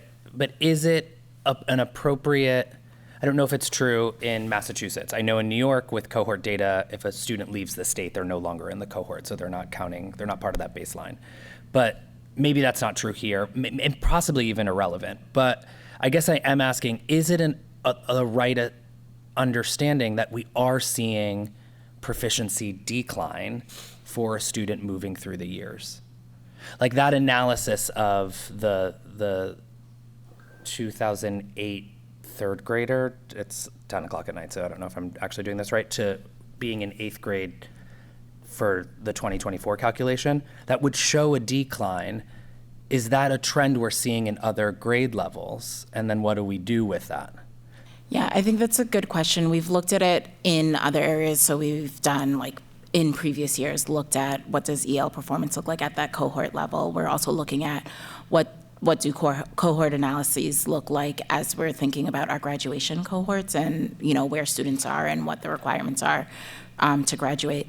As it relates to MCAS, the closest thing that we did or looked at this year was, I don't know if you remember last year's presentation, but grade 7 we were really concerned about, and in some subject areas, grade 5 as well. We saw similarly low performance for grade 8 this year throughout the ELA MCAS science. And so at least at that grade level for this current time, that's the cohort that we've been focused on and thinking about how are we supporting them as they're going through those middle grades. Cool.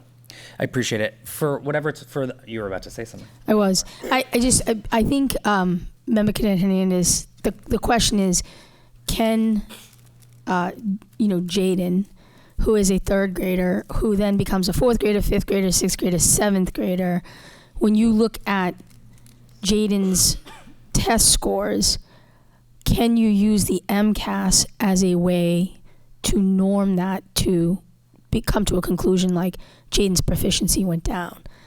And I think you can answer that. like in terms of what the intent of the MCAS is as a testing instrument.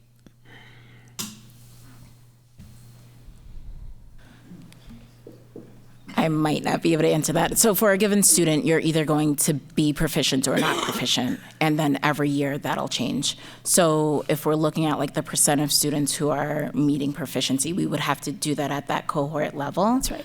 And we haven't specifically done the cohort analysis for the MCAS looking over time. So you can conclude that Jaden in his 7th grade is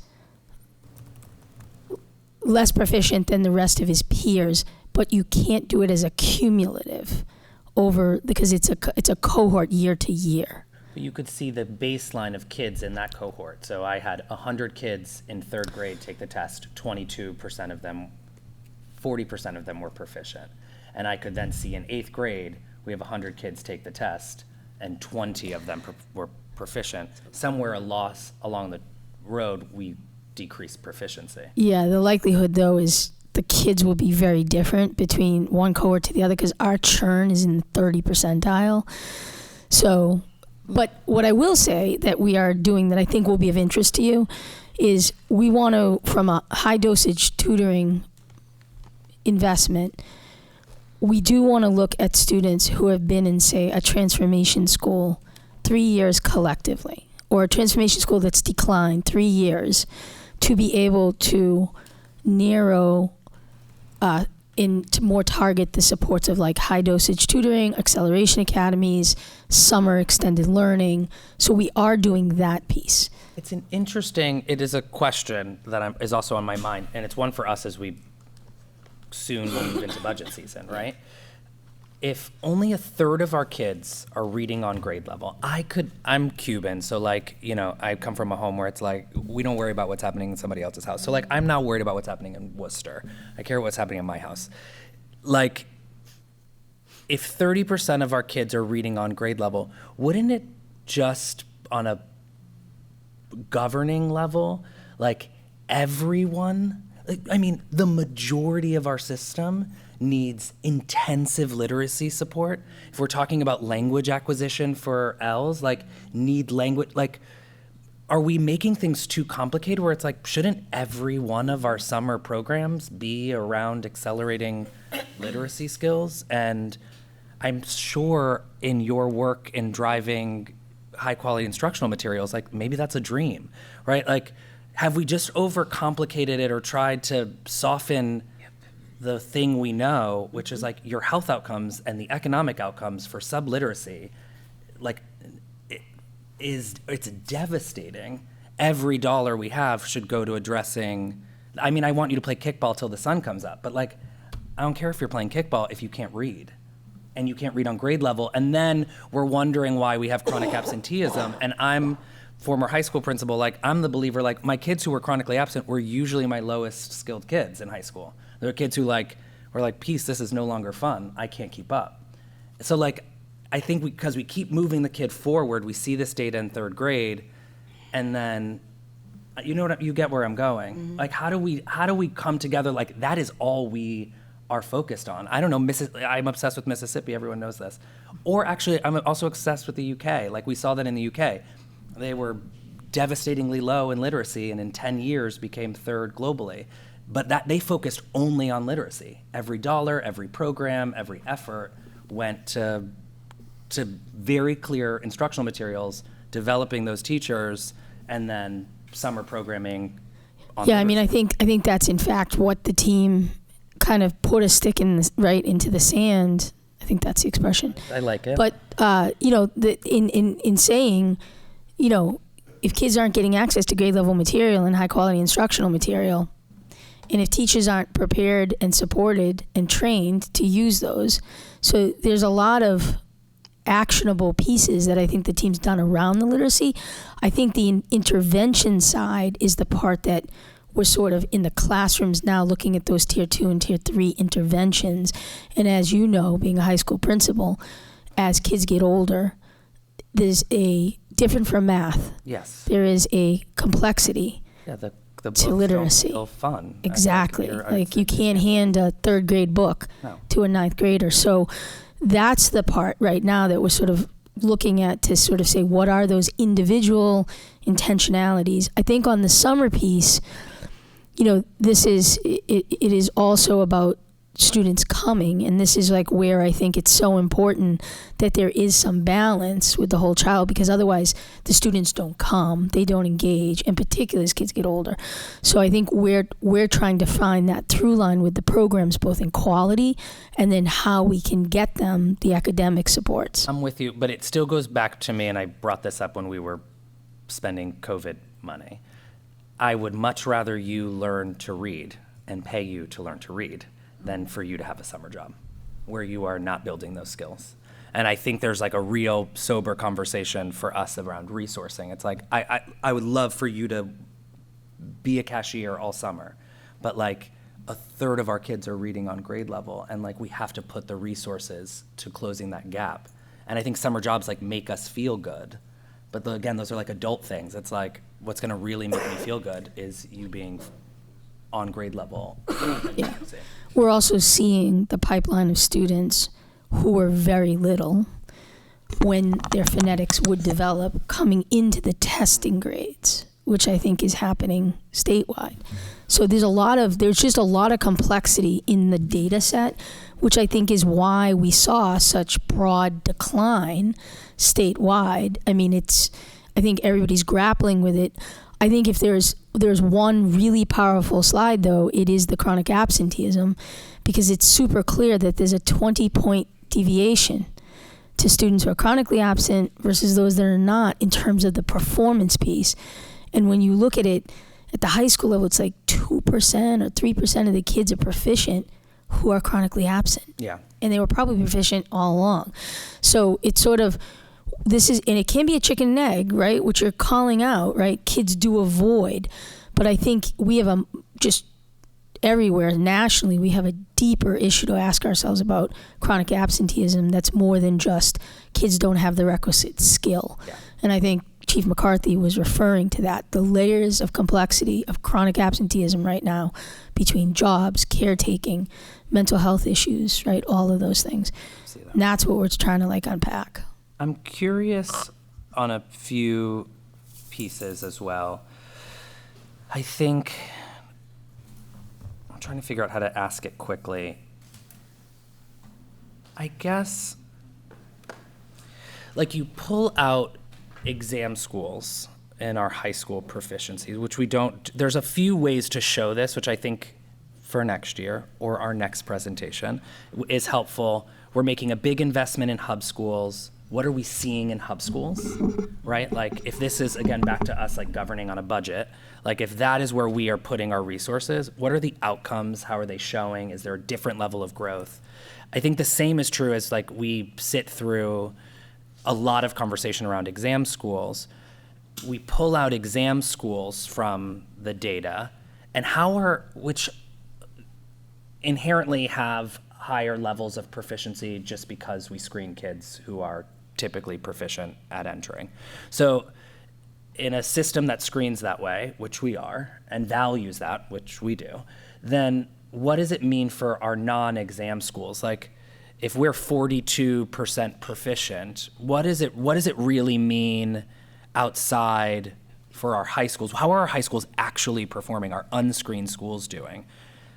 That's a question. I don't know if we can answer it today. And then I think at the same time, and I'm thinking about this because there's a unscreened school in the mix of this next question, like in East Boston High, which like the results are incredible. Like what are we learning from Region 1, which is telling a very different story from the rest of the city?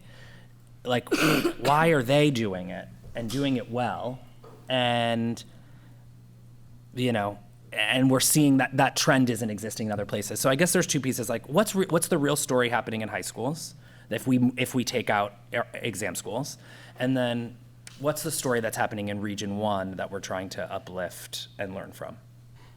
Yeah, I think we can get that to you in a more polished way. I think last year we tried to pull out the exam school and non-exam school, especially in those middle grades. And so we can do that just for that grade 10 for the committee.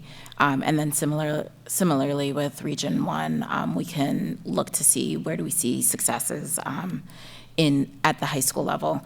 The one slide that we did have on kind of like how schools across regions were doing, we only pulled out economic disadvantage, but the regions are geographically based and also based by like elementary grade groupings and secondary grade groupings, so they're not like uniformly equitable at the outset, and so the regions, the mix of schools within each region, they have different needs, and so we can pull out like what are some of the successes at East Boston, but like also knowing the geography of the school and knowing what it means to get to East Boston and like where that is in the city, I think also helps us to understand like some of the challenges that you'll have in different areas of the city. Makes sense. The last thing, and we may not have it for this evening, I am curious, and this again is just a data point, and one that I think is important for us to have as we make decisions for the future. Have we looked at, and this is the conversation from our teachers who showed up tonight, do we see different growth outcomes in classrooms that are collaboratively team taught or have integrated classrooms with multiple teachers in them than classrooms with special ed kids and do not? And I think, like, I'm curious, actually, I'm thinking about Region 1 just because it's one of the schools I visited. Like, when I see a classroom that has an ICT model or is team taught, has multiple teachers in the room, is that classroom, does that have a higher potential for growth than a classroom with a single teacher working in a team who is, for the most part, single teaching with supports outside of the classroom? And I think I just think it's like an important question for us to ask as we're in contract negotiations, as we're hearing this conversation, like, because two things can be true. It could feel good to have a teacher, right? Like, teaching is the loneliest job I've ever had. But also, like, does it actually net results faster? And we're in the business of trying to move the results faster, you know? So I just want, if I'm hearing this correctly, it's both the how do classrooms that have two teachers full-time differ in outcomes than those that don't? Yeah. And of those classrooms, what's the makeup of those? Is a question I'm hearing also. I'm actually less interested maybe in makeup, and because that might we might be going too far, and I don't want to make people's lives more complicated. Like, can we see data on two teacher classrooms? Is there higher rates of growth? Like, I think we really need that data. To understand the impact. Well, I mean, I think one way you can look at it is there's several schools that have a co-teaching model, and I would say, looking very quickly at the accountability, I would say that wouldn't be a hypothesis to offer up. That said, there's lots of factors. You can have resource, and that resource doesn't get leveraged, right? You can have resource, and it takes time to provide the training and the PD for that resource. So there's so many factors that go into it, which is like, but just on first blush, if you were to just say like a pure co-teaching model, I don't think the accountability data shows that. But I will defer to Ms. Clarkson because she is the expert. Yeah, I think we would pull that data for you. We'd identify the schools. Like, similar to your previous cohort question, these questions are interesting, but the reason why they take so long is because, like, the intentionality that you have to put into, like, who you're comparing so that they're, like, actual true comparisons are important. But I wrote it down as a question that we can explore. I appreciate it. Yeah, and I think for us, superintendent, too, like, I don't really have a hypothesis in that it would or wouldn't, but it's such a big financial question for 100%. us that like we should make it not from a gut, but from some every decision we're making budgetarily should be focused on trying to close these gaps as fast as possible, not being okay with like, well, the state's moving at a shitty speed as well, pardon my French. Yeah. You know, like. And I would actually also I'm gonna follow up that request with one extra, which is can we look at what that growth looks like by the specific population? So, for instance, do special education students in a two-person classroom do better than special education students that aren't? Do English language learners who are, do regular education, right? Because I think you can have a situation where regular education students can benefit greatly by having two adults in the classroom, but special education students may not see that. So I think that would also be helpful. Thank you. Mr. O'Neill? Thank you. Thank you for the presentation. My questions I had asked ahead of time, and I appreciate that you included them in the presentation. And the follow-on questions I had were asked by my fellow members, so I will pass on further questions. But thank you for the presentation. I, like my fellow members, cannot emphasize enough the urgency of the data that is shared and the importance of improvement. And I, particularly Dr. Ryan Miller, I really appreciated when you, if I had your name correct. I hope I did, right? Oh, okay, I apologize. Where you talked about curriculum versus professional development versus implementation, and the focus on implementation. I agree with all my fellow members who have said literacy is job one right now, and we can't be teaching other things until we get that, and agree with the fierce urgency that is needed. Thank you. Thank you. I started by saying I was overwhelmed, and I still am overwhelmed. Overwhelmed with the complexity of all of this and the importance. I think the thing that continues to resonate the most with me is that in spite of all of the efforts that we make, and we make lots of them, our students carry the burden of our failure. And, you know, I've often looked at the fact that, you know, we have a system that has a number of educators, many with great skills, but my question often becomes back to, are they the educators for the, are they the right educators for the students that we have to educate? I often say when people compare us to other places that say Boston's not educating Wellesley students. Our students are much broader, differing than that, yet we're held, when we look at the MCAS data, we are held to the same accountability as if all of our students had what Wellesley students have. And maybe if we only were comparing our exam school students to Wellesley students, that would be true. We are a district that is a majority of students who speak languages other than English, come from cultures that are not necessarily the US culture, etc. We do not have a teaching body that does, that reflects that. We are putting a lot of dollars into educating our educators to try to educate our students. We don't evaluate whether we are being successful or failing at that. Because, you know, as I said, we, you know, in our grants, I mean, you know, I would like to see in our budget this year, how much money do we put into teacher supports at every level? We support teachers to pass their tests, the MTELs. You know, we're not putting that same effort to put our own kids to pass the MCAS if that's that measure of success. At the end of the day, if they don't get their diploma, it's because we didn't give them what they needed, yet all of our teachers, whether they make it or not every week, a paycheck is delivered into their account, and nothing is held back if, you know, things aren't accomplished. So it hurts me when I look at the MCAS data. It hurts me because, you know, our students are the ones who suffer. And when I see 27 and 37%, that's where we are. You know, how many years later with how many excellent educators, how can anybody look at this and say it's okay? 30% is an F, 50% is a D. I mean, and we're somehow thinking statewide that 50% is okay, but it's not okay for our kids.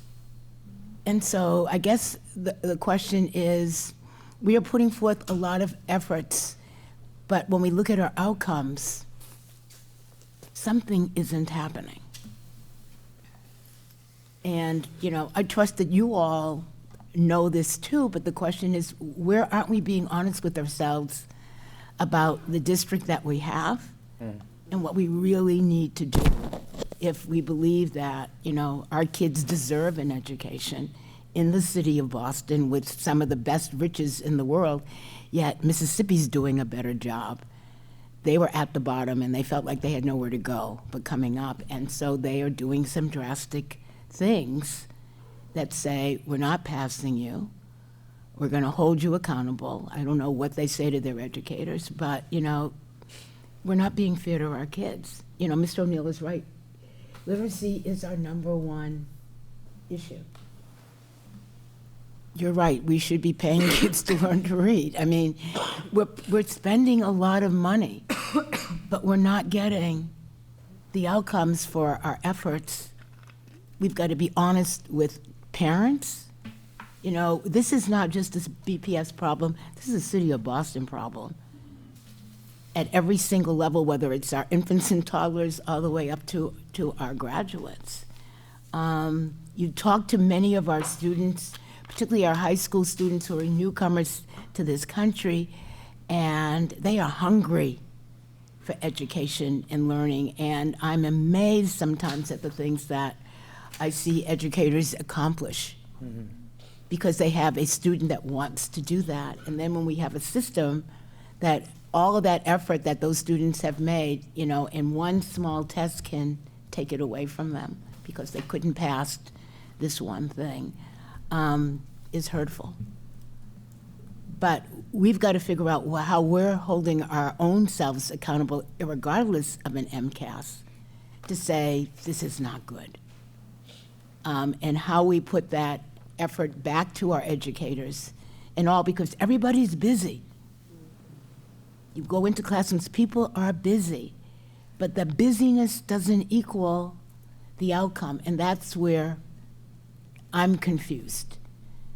With all the materials, with all of the supports, with the number of people that are in and out of classrooms, you know, are we asking teachers more clearly? Or are we looking at the teachers who are being successful and asking them, what are you doing that's different? You know, what would you suggest that we do? Sometimes all of our help is falling on deaf ears because they can't take it in, and we're not being consistent enough from one time to the other. You know, but I look at all of you tonight and all of the efforts we put into this, but at the end, it's still a failure. So where do we need to step back and be honest with one another about what all of this is, and who's got an answer, a simple answer or a simpler answer about what we truly need to do to make Boston's children as successful as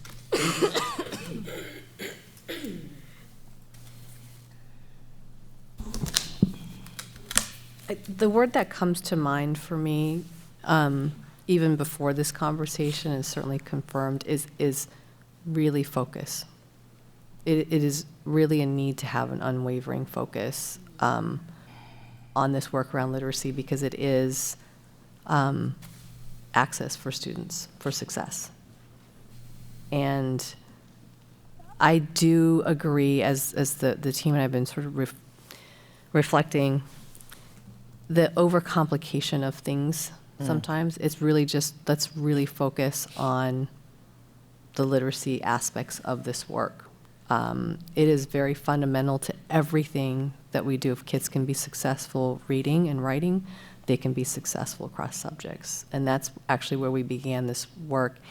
And I think sometimes we are challenged by the other complexities, and those things need to be true. We need to look after the other aspects of it, but I think there has to be a concerted focus on this work. We're not going to be able to raise, and I'm not saying we're not going to teach math, we're not going to teach science, but our focus and priority has to be in the literacy space because it has overreaching impact into all the other subject areas and to life skills. So my last question is, what happens tomorrow? I mean, I'm assuming all of the schools have gotten their scores by now. And do teachers get back the testing from the kids they had last year? And then what happens? How do they look at this information? So I'm thinking, if I'm a third grade teacher, do I get back my composite scores of my kids? And I can link in my own head who got what. Do I look at what were the skills that my kids had the most difficulty with, and am I talking to the fourth grade teacher to make sure she's picking those things up so they don't continue with that gap? And am I looking at the kids I got this year to say, make sure I make sure they have the skill set? Am I talking to the teacher in the second grade? I mean, how are we all, this is just not my stuff, but how am I linking this so that we're closing the gaps in our own teaching and learning from the feedback that we get from our kids, so that we would hopefully see something different in the outcomes next year? Yeah, I appreciate that question. The teachers are some of the first users within the district to receive the data. So when we start receiving data back in the spring around May, we have an MCAS dashboard that shows the student level and item level performance for all students in the district by classroom. And so starting in May, they're able to really understand what are the skills that their current students are succeeding on. In May, they'll get back the results for ELA. And then what are the skills that they haven't yet mastered. And so they're able to start looking at that data from the spring. As results trickle in from the state, we then upload them to the dashboard. So throughout the summer, they're able to see how their students from SY23-24 performed. Our central office sees the summary scores later in August, and that's when we're seeing some of the data that we presented today. I would say the other piece, by September, we're able to show teachers both how did their students in SY23-24 perform, and then how are their incoming students for 24-25, how did they perform last year? So they're able to toggle between those two classes of students to understand what's the work that they need to do. There are two other pieces around like the data use that teachers are using. So like in the fall, we have our professional learning communities with school leaders, and that's when we have them dig into the MCAS and accountability data and then think about what are the priorities for their instructional learning teams. Those are their teams of teachers, both the instructional leads and the CPTs, in terms of like what they need to focus on based on that MCAS data. And your question about what are teachers doing tomorrow? We are just finishing up with our fall MAP data, and so that is the next series of data that our teams are going to be supporting schools with. And so we're moving on from MCAS and accountability, and we're now looking at, for the students that we've had for just over a month, like how are they doing, what are the skills that they're entering in the classroom with, and where do we need to focus? Those MAPs, assessments are MAP fluency. So for that K2 to 3rd grade level, really thinking about their fluency and literacy. At the 3 to 8 level, we're looking at MAP growth both in reading and in math. But then where is my accountability at the end of the day? So I've done this, I've gotten all this in, and then the next year, my kids didn't do any better. Where's the accountability back to the teacher that's saying, we gave you this support, we gave you this information, you did this, but in the long run, the kids didn't do any better. I mean, because that's what we're seeing every year when the test comes back. So where in this is there, who's accountable for the outcome, even with, as I'm saying, all of these efforts and supports, but in the end of the day, who's accountable that Johnny still can't read, even if we've put all these things in place? Yeah, I mean, I think that the test results, lie with the student in the current way that the system is built. And, you know, that is something as the adults in this, we all have to take a real deep look at. I just want to also just say that just a couple of things. I think one is this conversation is happening all over the state right now in every district, getting those results, right? This is something where I think in public ed right now, we're trying to figure out, particularly on the literacy side, particularly on the chronic absence side. So I'm happy that we're having it, and we all feel kind of collectively responsible for it. I also think that this team, as it's come in the last 2 years, I think are trying to pick up pieces of a lot of instability in the district in so many different places, and for the first time really create something that's systems-based that we can all move forward with. And we know systems work is hard work and does take time to get rooted. So I think it's there's no harder workers than the people that are here. And I share Leslie's optimism that as this continues to get routed, as teachers continue to get the training, as we start to build in more tier 2 and tier 3, and as we start to really look at the chronic absenteeism and engage families as partners with us in making sure kids are in school, it's all of those things that are going to help us be able to have students be able to perform on, not just on the standardized test, but in the kinds of outcomes in life that we want to be able to see at each of the grade spans. So there's, you know, you have our collective commitment in this, right, to like unturn every rock.